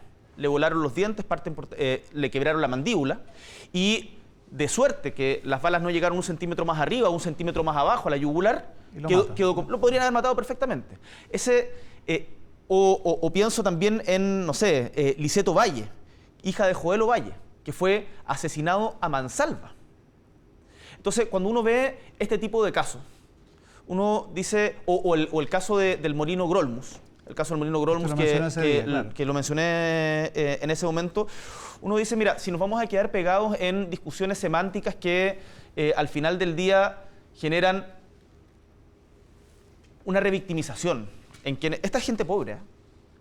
Acá estamos hablando, independiente de que sea gente rica o pobre, da lo mismo, bueno, pero gente rica da lo mismo, derecho, eso da lo mismo, pero te digo, es gente humilde, gente trabajadora, gente que nadie merece estar sometido a ese tipo de violencia. Y cuando se hace con este nivel de ensañamiento, cuando se realiza con el objetivo de generar miedo en la población, que han generado miedo en la población, cuando se hace arriesgando, poniendo en riesgo concreto o derechamente quitándole la vida a la gente, yo digo, bueno, en este caso, ¿por qué nos vamos a quedar enredados en una discusión semática? Han habido actos, desde mi punto de vista, de terrorismo en la Araucanía y yo creo que eso es importante poder decirlo. Ahora, dicho esto, la discusión que se viene inmediatamente después es respecto de la ley antiterrorista. Exacto. ¿Qué se sigue de eso? Que es que hay que cambiarla entonces, ¿no? Usted dijo que no servía. Mi posición en esto, y quiero ser muy claro, es que la ley antiterrorista, y eso yo me imagino que todos van a estar de acuerdo, no porque, como lo decía la ministra Vallejo, no porque diga antiterrorista en su enunciado, significa que sea una mejor ley. De hecho, los resultados de la ley antiterrorista han sido pésimos para las víctimas, de acuerdo, han sido pésimos para los imputados, en donde muchas veces han habido persecuciones sin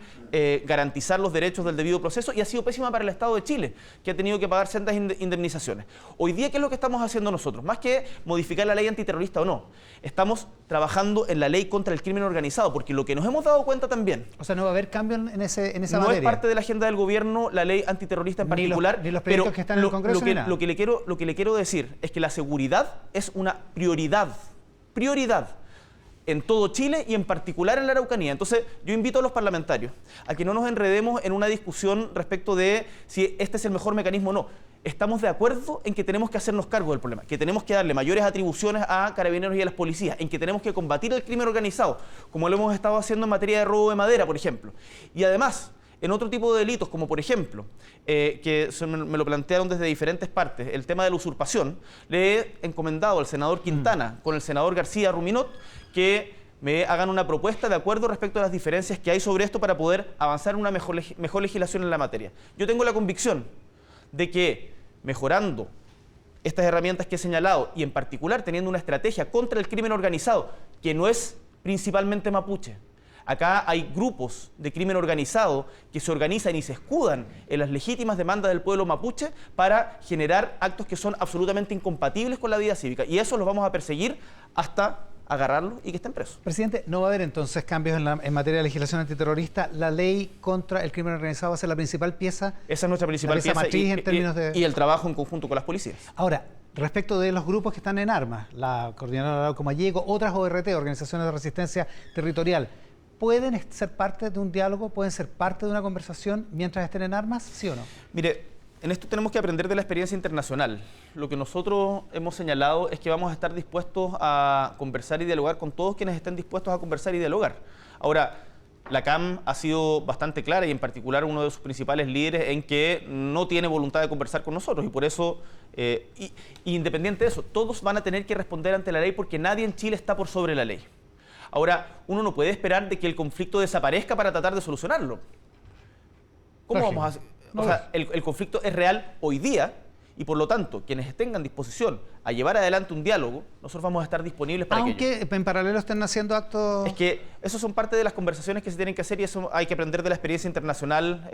No quiero comparar, decir de que la situación en Chile es equivalente a la que han habido en otros países de Centroamérica o incluso de Europa respecto a otras organizaciones, pero el conflicto hay que hacerse cargo ya, ahora. Uno no puede decir yo no converso si es que. Me parece que es importante, tal como lo estamos haciendo, conversar con toda la gente. Mira, Iván, una cosa que a mí me pareció positiva del viaje.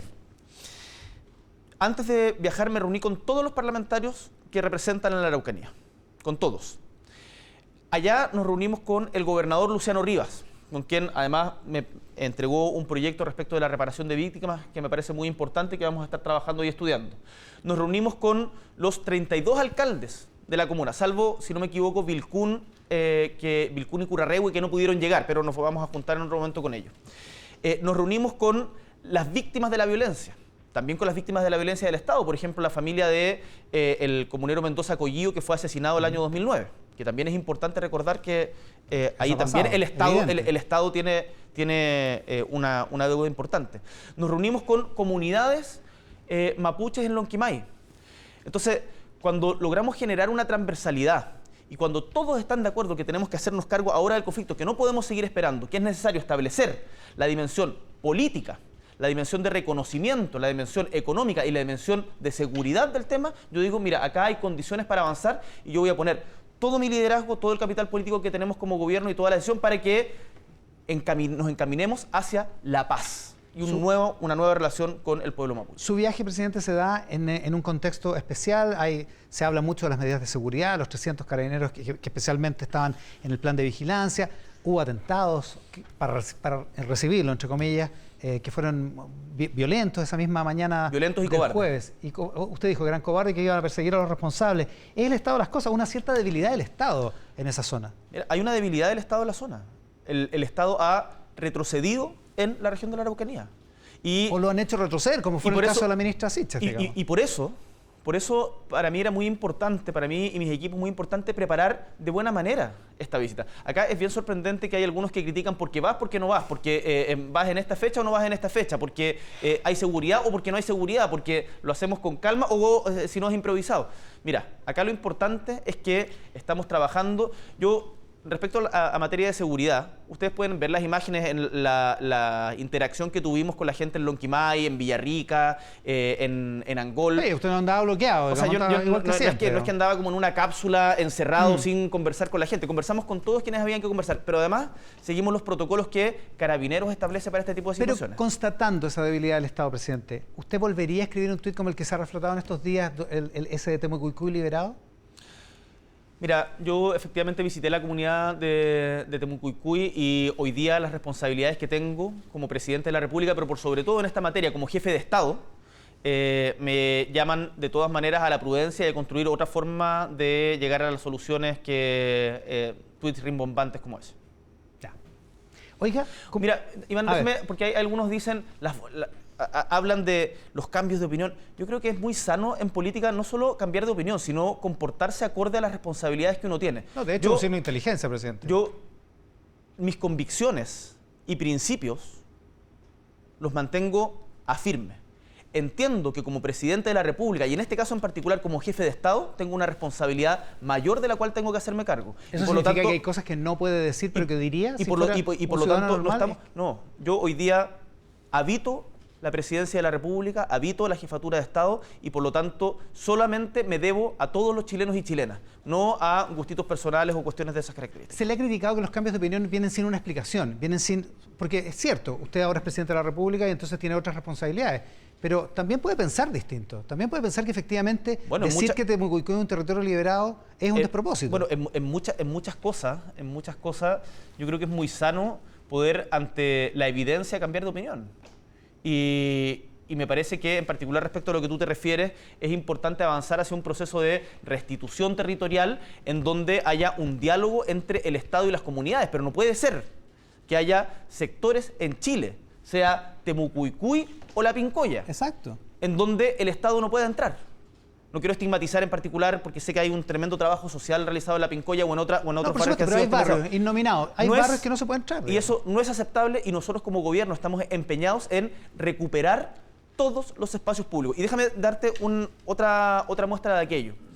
Yo le he encargado a los delegados regionales, a los delegados presidenciales, en particular la tarea de la recuperación de los espacios públicos, en trabajo conjunto con las autoridades locales, los alcaldes y con el sector privado.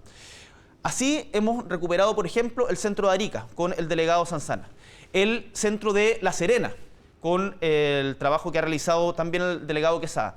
Hemos hecho un trabajo muy intenso que es de ida y vuelta, porque es una cuestión bien difícil, en el barrio Meix con la delegada Martínez y en la plaza de Maipú con el alcalde Tomás Bodanovich y la delegada Martínez. Lo mismo en el Paseo Barros Arana en Concepción.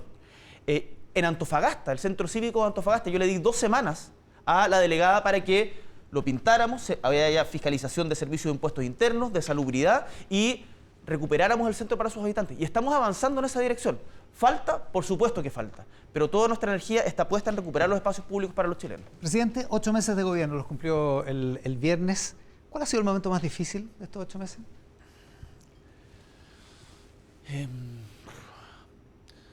Está lleno de dificultades cotidianas, pero sin lugar a dudas el resultado del 4 de septiembre fue un momento muy complejo políticamente.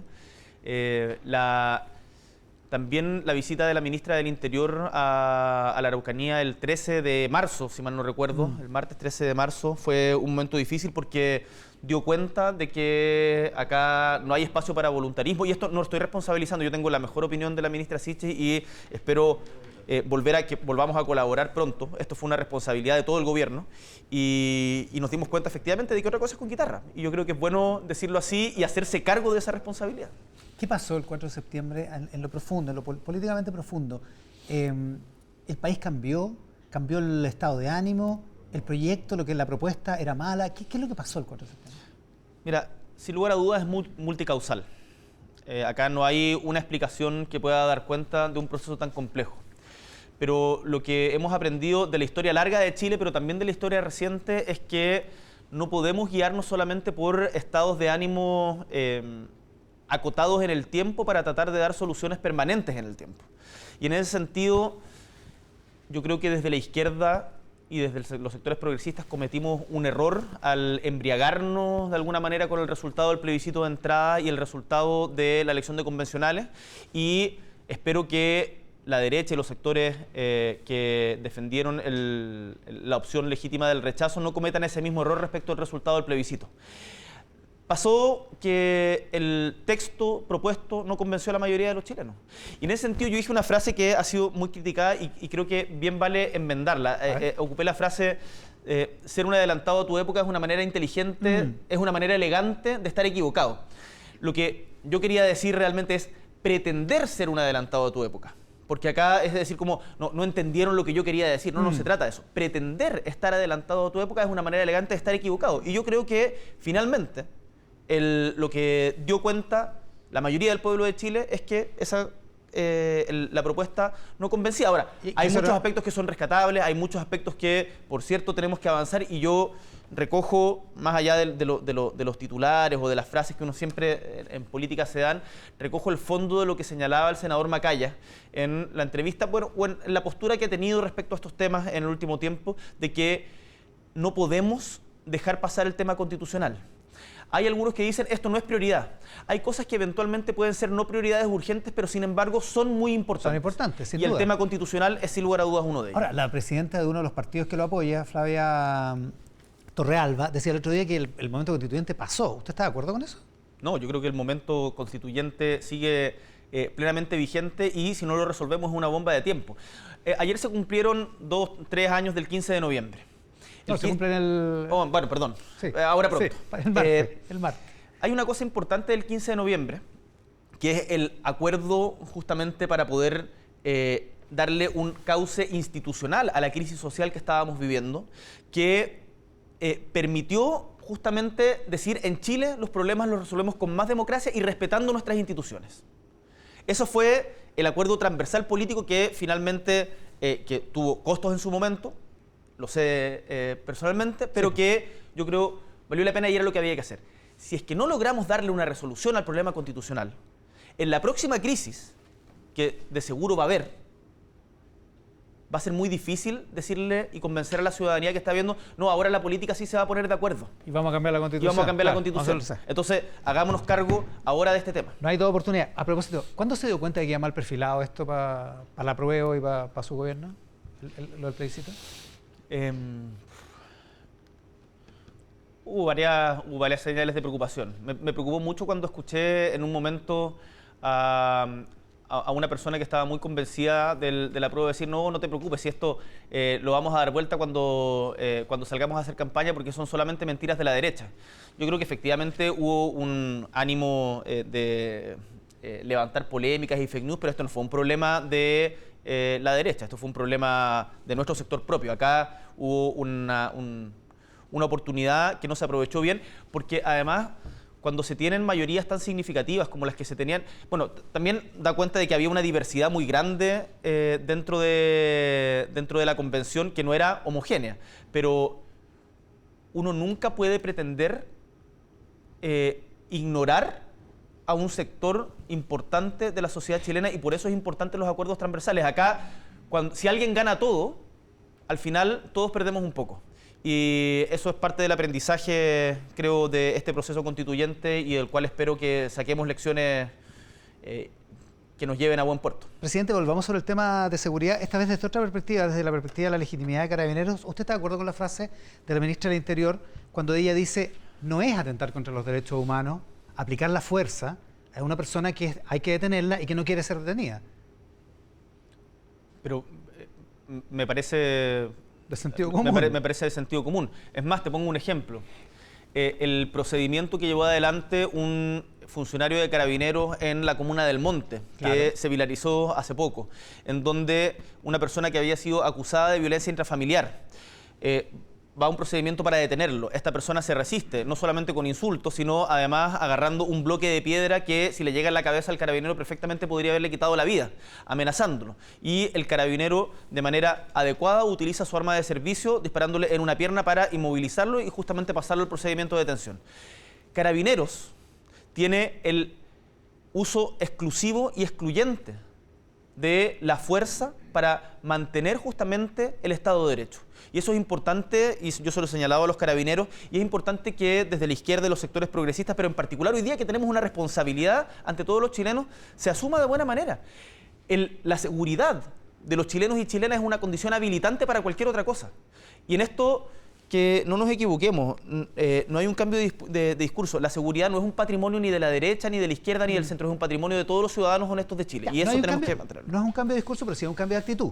Yo creo que es importante cambiar la actitud y poner la prioridad donde están las prioridades de la mayoría de la ciudadanía. Es que se lo pregunta porque la frase de la ministra Toá como que de alguna manera contrasta con una que dice Catalina Pérez, vicepresidenta de la Cámara, ayer en una entrevista en el Mercurio, donde a propósito del carabinero de Panguipulli, ella dice, ¿cómo no vamos a querer quemarlo todo? ¿Se acuerda? Ya, ella dice, mire, eso pasó hace 2 años, ya pasado pisado, pero pasó hace 2 años, pero yo opino lo mismo. Mire, Catalina Pérez es una tremenda parlamentaria por la región de Antofagasta. Yo entiendo, y hoy día tiene una responsabilidad institucional como vicepresidenta de la Cámara de Diputados que también, como a todos nos ha pasado, va a implicar una reflexión respecto a qué es lo que significa evitar el cargo, pero ella no está cuestionando el uso legítimo de la fuerza. Yo lo he conversado con ella y no tengo ninguna duda de que Catalina, tal como todos quienes apoyan al gobierno, están de acuerdo en que el uso legítimo de la fuerza, con proporcionalidad y en el marco de la ley, tiene que ser respaldado por las autoridades. Es que eso es de sentido común. Pues, pero es que tiene que ser así. Mire, lo que pasa es que cuando la carga de la prueba siempre está en el carabinero. No, es que esa era la actitud antes, bueno, digamos. Eso fue lo que pasó. Me quedan muy marcadas las palabras del cabo Florido. Del padre del cabo Florido, que fue asesinado en la comuna de Pedro Aguirre Cerda, que nos dijo en el funeral de su hijo, no estoy citando textual sus palabras, pero este era el espíritu. Yo temo de que mi hijo haya tenido miedo a sacar su arma de servicio porque no hubiese sido respaldado por el poder político. Por las consecuencias. ¿Sí? Yo quiero decirle a Carabineros de Chile y a toda la sociedad chilena de que el respeto a los derechos humanos no es contradictorio con el ejercicio legítimo de la fuerza por parte de la autoridad policial. El respeto a los derechos humanos es, de hecho, parte consustancial de mantener el Estado de Derecho. Y por lo tanto, Carabineros en esto tiene todo nuestro respaldo. Presidente, una cosa que está relacionada con el tema de la seguridad que pasa en los colegios. Esta noche en Tele 13 vamos a tener un reportaje donde hay imágenes bien, yo diría, no sé, sorprendentes, impactantes, de alumnos del Barros Arana poniéndose de acuerdo y preparando materiales para atacar una unidad militar que está al lado o para salir a la calle a quemar una vez más una micro, digamos. ¿Qué es lo que se va a hacer en ese tema? ¿En qué momento para eso?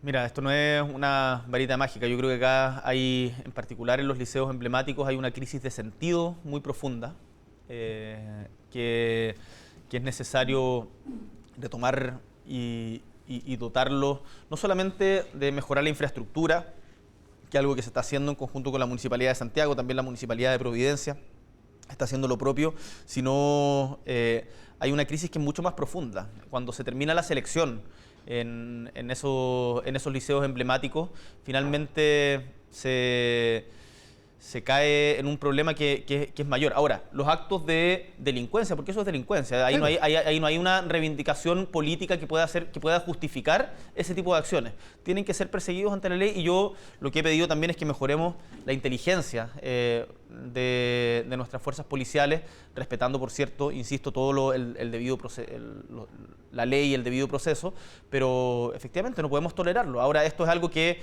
viene hace mucho tiempo, tenemos que pararlo, estamos dedicados, y tienen las comunidades escolares, que en su mayoría rechazan estos hechos, que muchas veces están intimidadas por pequeñas minorías que actúan de esta manera, cuentan con todo nuestro respaldo, y es una de las tareas principales que le he encomendado al ministro de Educación. Déjame decirte otra cosa relacionada con esto, que lo decía en su columna, si no me equivoco, Daniel Mansuyo hoy día, y el exministro Briones ha tenido una preocupación muy grande respecto a la crisis, la gigante crisis en materia de educación. Quería preguntar por eso, porque dicen que no es una prioridad para el gobierno la crisis que se da en dos materias, en la pérdida de matrícula y la pérdida de conocimiento. Exactamente. Hay 1 millón, déjeme ver la cifra, hay 1.240.000 con inasistencia grave y hay 220.000 alumnos menos. Eso es efectivamente 50.000 menos respecto al año pasado. Y además en algunos lugares tenemos problemas de falta de capacidad de oferta, en particular en regiones del norte. Pero tiene 1.200.000 que están yendo menos del 85%. Bueno, acá tenemos que movilizar todos los recursos del Estado, y si tenemos que poner más recursos en términos de dinero, por cierto que lo vamos a hacer. Los recursos no son infinitos. ¿No ha sido bien explícito el ministro en que esto es una prioridad para el gobierno o no ha sido una prioridad? Es una prioridad para el gobierno, creo que tenemos que explicitarlo de mejor manera, y por eso le solicité al ministro Ávila que se comunicara con el exministro Briones, quien ha planteado esto también como una prioridad, y a mí me interesa que en esto trabajemos transversalmente. Acá nadie se puede restar de la tarea de superar la brecha escolar que se produjo posterior a la pandemia y que nos va a costar como país años de desarrollo y años en materia de salud mental también. Sin contar lo que le va a costar a esos alumnos cuando sean adultos, no, digamos. Por eso, claro. A eso justamente me refiero. No queremos una generación perdida, no queremos una generación que termine justamente pateando piedras porque no supimos hacernos cargo en su momento. Es esa parte de las prioridades más importantes del Ministerio de Educación, que ha levantado un programa, Habilidades para la Vida, justamente para hacerse cargo de esta crisis de convivencia al interior de los liceos y darle seguimiento a la asistencia de los estudiantes, que, como tú bien dices, tenemos más de 1 millón de casos de grave ausentismo. Pero si tenemos que hacer más, vamos a hacer más y vamos a escuchar las recomendaciones que tengan desde otros sectores. En esa misma lógica, ¿usted entiende que es bien contraintuitivo no seguir apoyando los liceos bicentenarios, no? Pero para la gente... Pero es que eso no es así. Eso no es así. Ahí lo dijo el ministro. Lo dijo el ministro en una entrevista en la radio. Ha habido una, creo, falta, un debate ficticio en torno a eso. O sea, se está acabando ese programa y no se va a renovar porque ahora lo que viene es la inclusión más que la selección. Así lo explica el ministro. Pero nosotros no estamos dando término anticipado a un programa, ni quitándole recursos. Y por cierto, yo he señalado permanentemente... Y esos liceos van a seguir existiendo, además. Y esos liceos van a seguir existiendo. Entonces, acá se instala como que el gobierno decidió cerrar los liceos bicentenarios. No, pero yo no dije eso. Yo lo que digo es... Usted, Iván, no dice eso, pero así ha sido planteado en el debate público, como que nosotros venimos acá con una intención de cerrar los liceos bicentenarios. Eso no es así.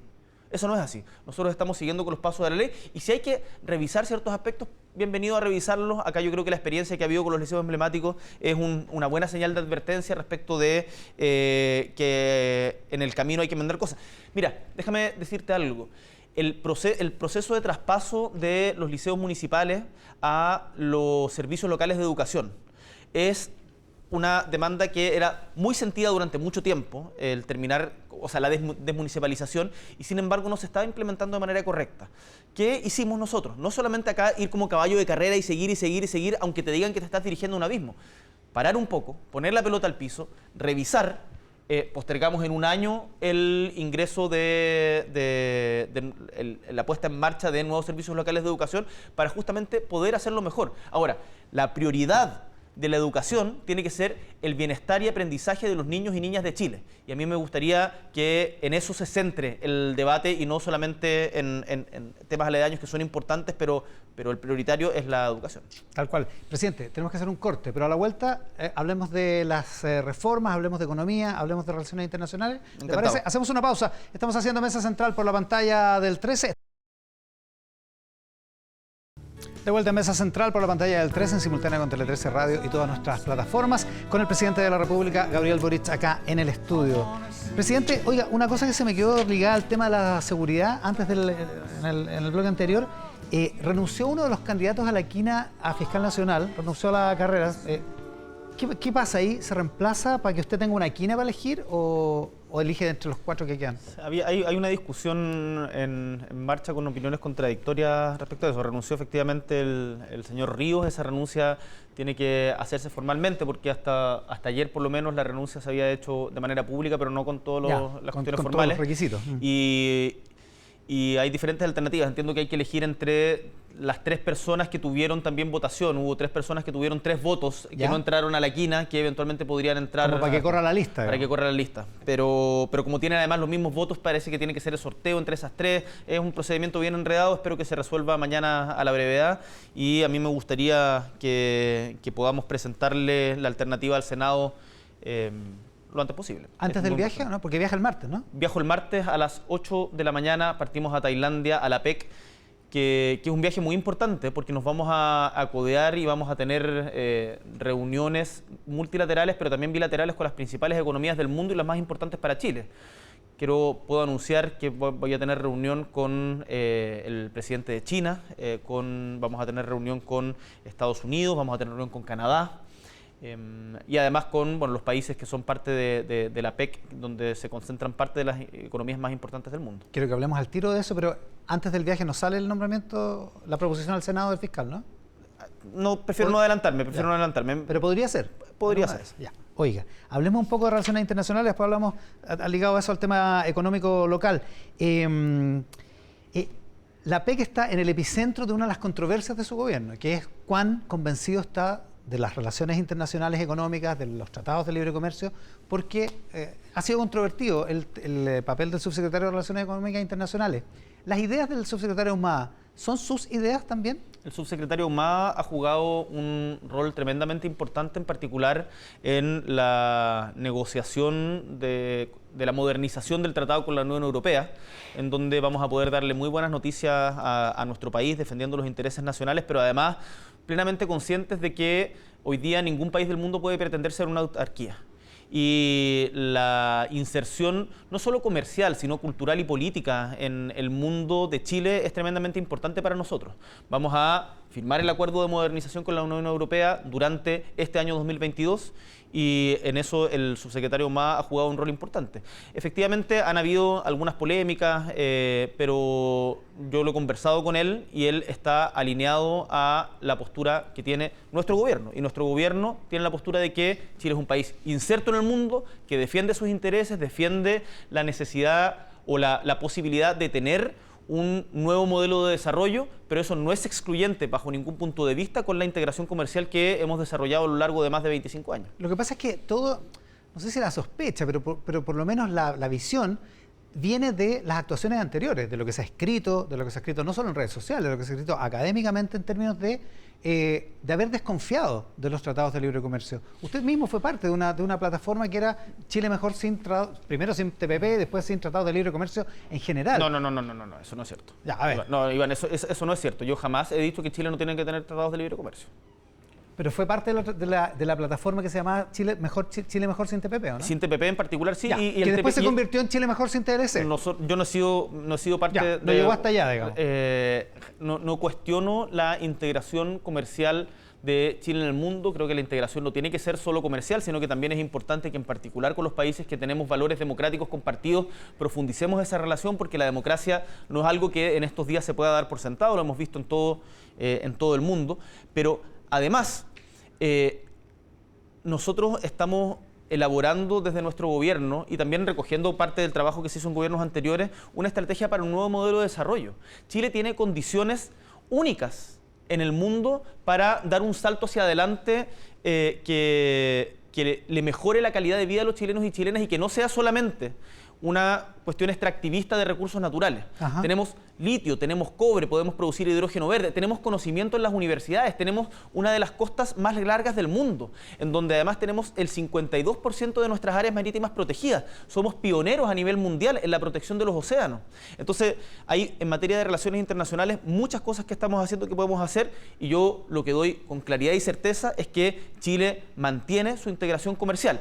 Lo que hemos puesto en cuestionamiento, en línea con lo que se está discutiendo en la Unión Europea, es el mecanismo de resolución de las controversias, en particular entre empresas transnacionales y estados, donde desde nuestra perspectiva se podían afectar los intereses de los estados y el bien común a favor de determinadas empresas. Y eso se está revisando en la Unión Europea, y nosotros le hemos propuesto a los países miembros del TPP, ya aprobado el TPP por el Congreso de Chile, que no solamente tengamos estas side letters en particular, sino que además iniciemos y lideremos un proceso de revisión del mecanismo de resolución de controversia. ¿Hay fecha para esto? Porque se decía noviembre para lo de la Unión Europea y antes de fin de año para el TPP-11 Sí, para depositarlo. se mantiene. ¿Se mantiene eso? Se mantiene. Pero no hay una fecha específica. Y me gustaría dar una tranquilidad, porque a mí el TPP, yo no es que me haya convencido de que sea la gran panacea. Yo creo que el TPP, la discusión sobre el TPP está lleno de... es muy impermeable a los argumentos.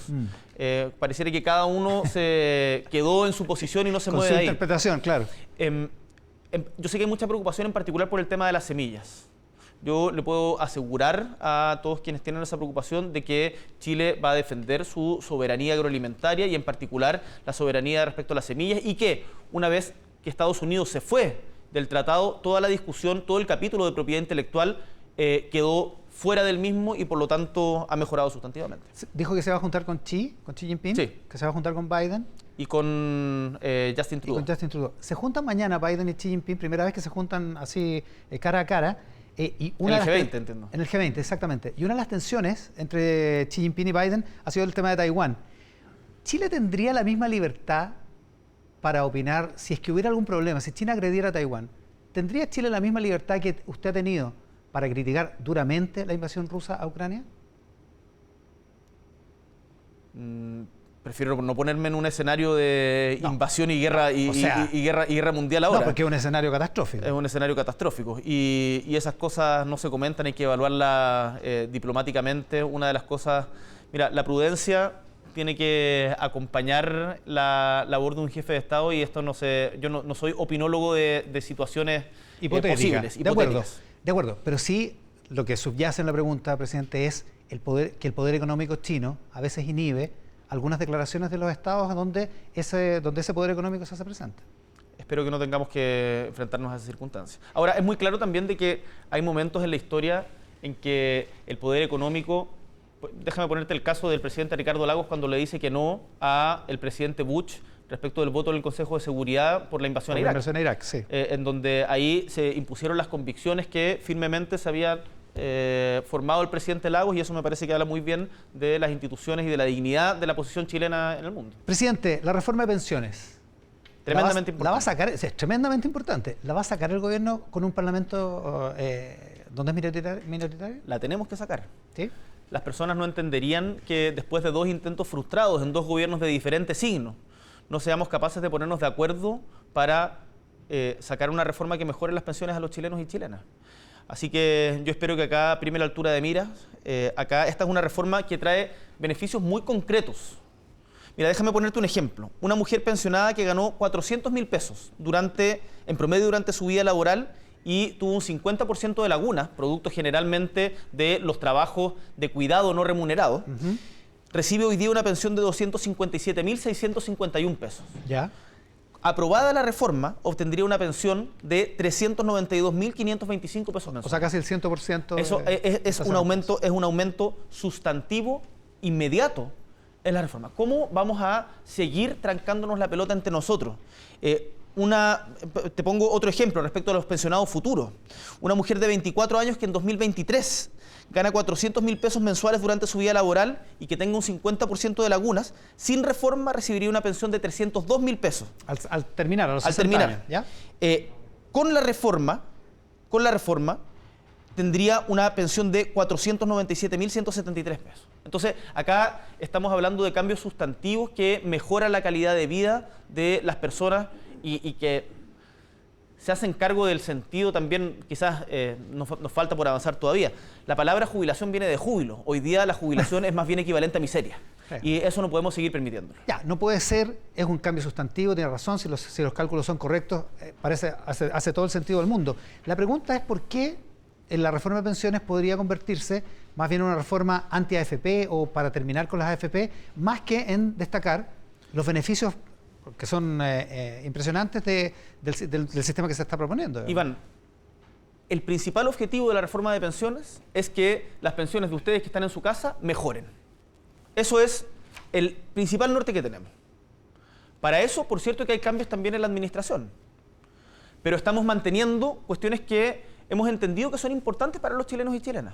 La propiedad de los fondos, la posibilidad de herencia respecto de esos fondos y la posibilidad de elegir quién administra esos fondos.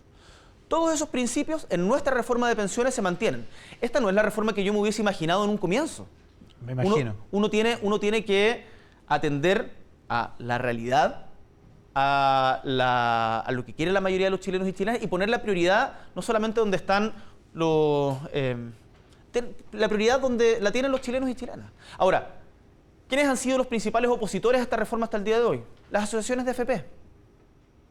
Había el gerente de una AFP, decía el otro día, de que esto no es solamente una reforma, es un cambio en el sistema. Por supuesto que es un cambio en el sistema. Si el sistema que tenemos actualmente no funciona, y eso todas las personas que están en su casa lo saben perfectamente. Después de años de trabajo han recibido pensiones de miseria, pero además esta reforma se hace cargo de algo que es muy importante. Termina con la discriminación que existe hacia las mujeres en Chile. A las mujeres en Chile se les dice que no han cotizado porque tienen lagunas, porque no trabajaron en esa época. Ustedes que están en la casa... Eso no es culpa de las AFP, digamos. Pero la AFP reproduce justamente la actual discriminación que existe. El sistema de capitalización individual. El sistema de capitalización individual. Nosotros estamos corrigiendo ese sesgo, favoreciendo justamente a las mujeres que sostienen la vida en Chile. Hubo un informe de Comunidad Mujer, si no me equivoco, liderado por Esperanza Cueto, que decía que el trabajo doméstico no remunerado, el trabajo de cuidados básicamente, equivale a un 20% del PIB chileno. Tenemos que hacernos cargo de el trabajo de cuidados y por eso además estamos dentro del gobierno instalando un sistema nacional de cuidados y sentando las bases para, bueno, en el fondo un estado de bienestar que no abandone a las personas ante las vicisitudes propias de la vida. Hay que convencer a la derecha o a la oposición, digamos, para que estén los votos, pero también probablemente hay que alinear a los propios y ahí...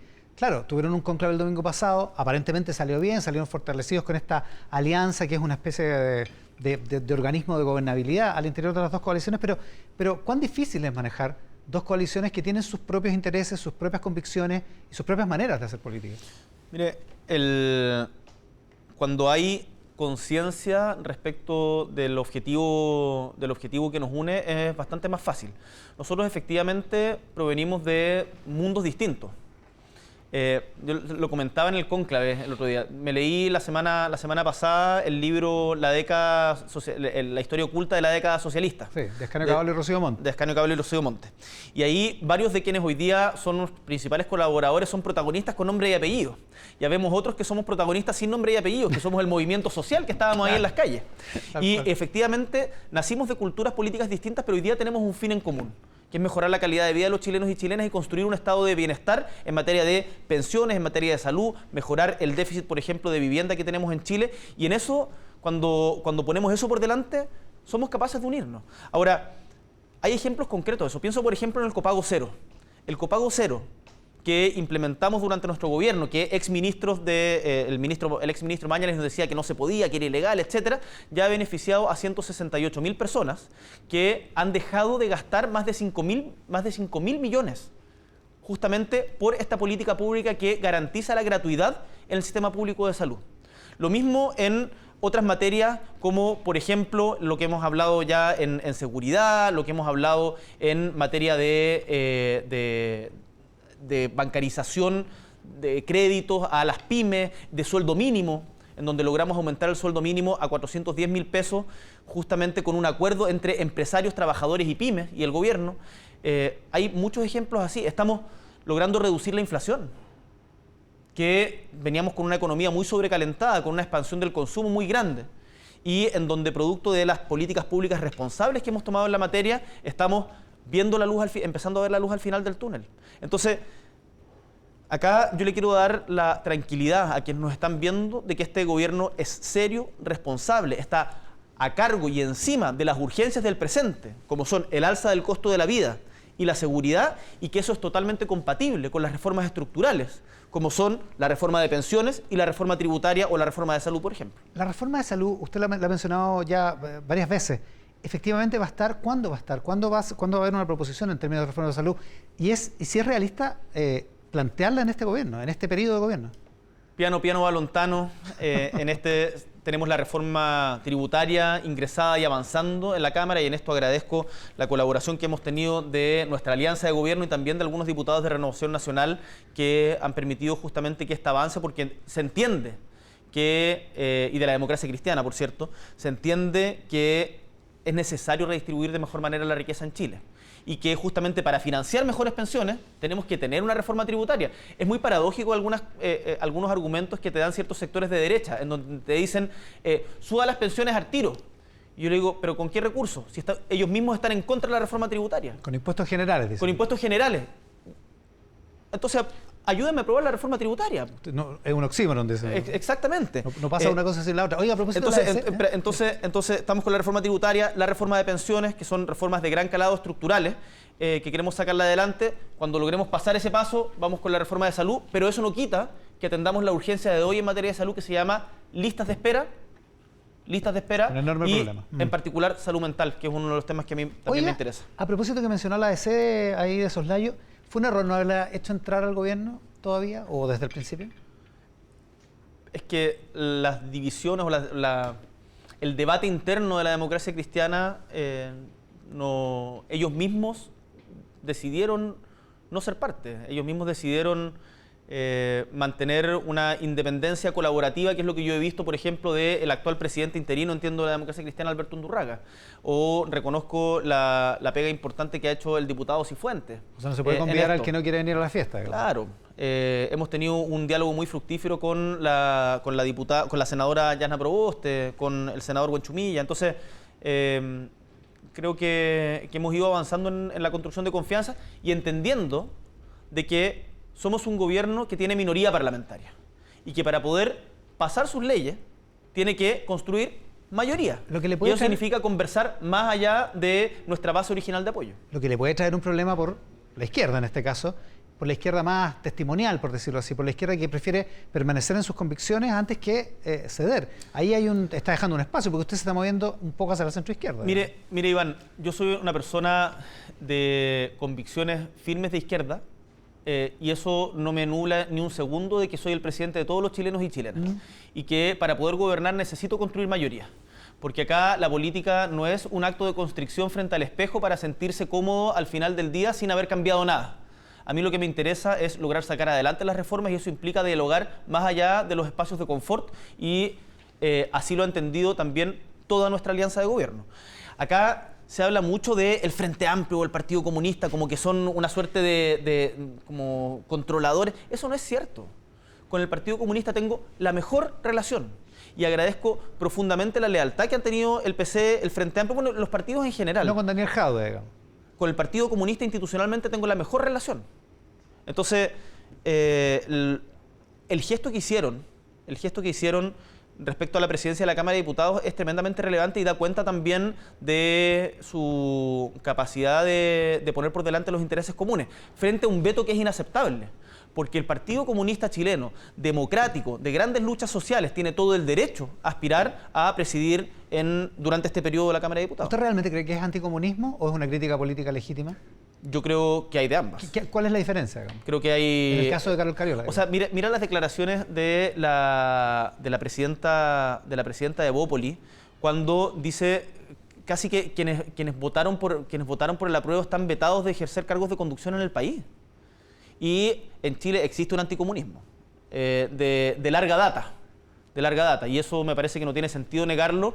Y yo recordaba la frase del pastor luterano justamente en el cónclave Niemöller, que se hizo muy conocida, que decía: primero vinieron por los comunistas y a mí no me importó porque no era comunista. Después vinieron por los sindicalistas y a mí no me importó porque no era sindicalista. Después vinieron por los judíos y a mí no me importó porque no era judío. Después vinieron por mí, pero ya no había nadie por quien me defendiera. Y por lo tanto, al anticomunismo hay que ponerle coto. Una cosa es la crítica política y otra es tratar de vetar a algunos por pensar distinto a ellos. ¿Usted piensa que es necesario tener grupos antifascistas como planteó Jadwe? No comento las declaraciones del alcalde, creo que está en otra sintonía en este momento. Oiga, una última cosa sobre economía antes que se nos vaya el tiempo. Se habló en el cónclave, me parece que fue el senador Lagos Weber que dijo: oiga, entre otras cosas, ordenémonos y no andemos pidiendo por la prensa ayuda económica, porque eso presiona al gobierno en un ámbito que es incómodo, porque en la lucha antiinflacionaria las ayudas económicas directas son un mal remedio, digamos, desde ese punto de vista. ¿Va a haber ayudas económicas si es que la situación económica recrudece aún más? Nosotros estamos absolutamente claros de que las prioridades de los chilenos hoy día, en la inmediatez, en la urgencia, en lo cotidiano, es la seguridad y el alza en el costo de la vida. Hoy día quien iba a la feria con 10 lucas ya no puede ir a la feria con 10 lucas. Y por lo tanto nunca vamos a dejar de apoyar a las familias, y por eso levantamos el Plan Chile Apoya, que movilizó más de 3.700 millones de dólares para justamente más de un punto del PIB, para poder entregar beneficios concretos en cuestiones bien significativas como la parafina o ciertos bonos específicos, el bono invierno, etc. Si es necesario tomar más de estas medidas, por cierto que lo vamos a hacer. Ahora es importante que mantengamos la responsabilidad fiscal para justamente poder salir del ciclo inflacionario que se está viviendo en el mundo, pero que también vivimos en Chile. Tuvimos buenas noticias hace poquito, logramos bajar por primera vez, romper la tendencia, no por primera vez, pero romper la tendencia de la inflación, y por eso es muy importante que no se caiga en la tentación de medidas que pueden parecer muy atractivas en el corto plazo, pero que te descarrilan económicamente y al final después no hay cómo pararla. ¿Va a tener el alza del pasaje a la micro en Santiago? Lo estamos discutiendo con el ministro de Transporte, es parte de las discusiones que tenemos en el Comité Político permanentemente. Uno no puede mantener congelado eternamente el precio de la locomoción, pero entendemos de que hoy día la situación económica de la familia es muy complicada y tenemos que ser capaces de compatibilizar aquello. Así que estamos discutiendo cuáles son las mejores alternativas y tiempo, pero que las familias no se olviden de que sabemos que la prioridad está justamente en seguridad y en alza del costo de la vida, y en esa dirección estamos trabajando como gobierno. Presidente, muchísimas gracias por la gentileza de estar hoy día con nosotros. Un gustazo, Iván, que les vaya muy bien. Con el presidente Gabriel Boric cerramos esta edición de Mesa Central. Nos vamos a desaparecer de la pantalla por algunas semanas porque viene el Mundial de Fútbol. El próximo domingo vamos a estar en la inauguración de Qatar 2013 y nosotros somos Qatar 13 a partir de ese día en la fiebre mundialera. Así que de ahí vamos a estar en algunos domingos más de vuelta con nuestro programa. Mesa Central por la pantalla del 13 en simultáneo con Tele 13 Radio y todas nuestras plataformas.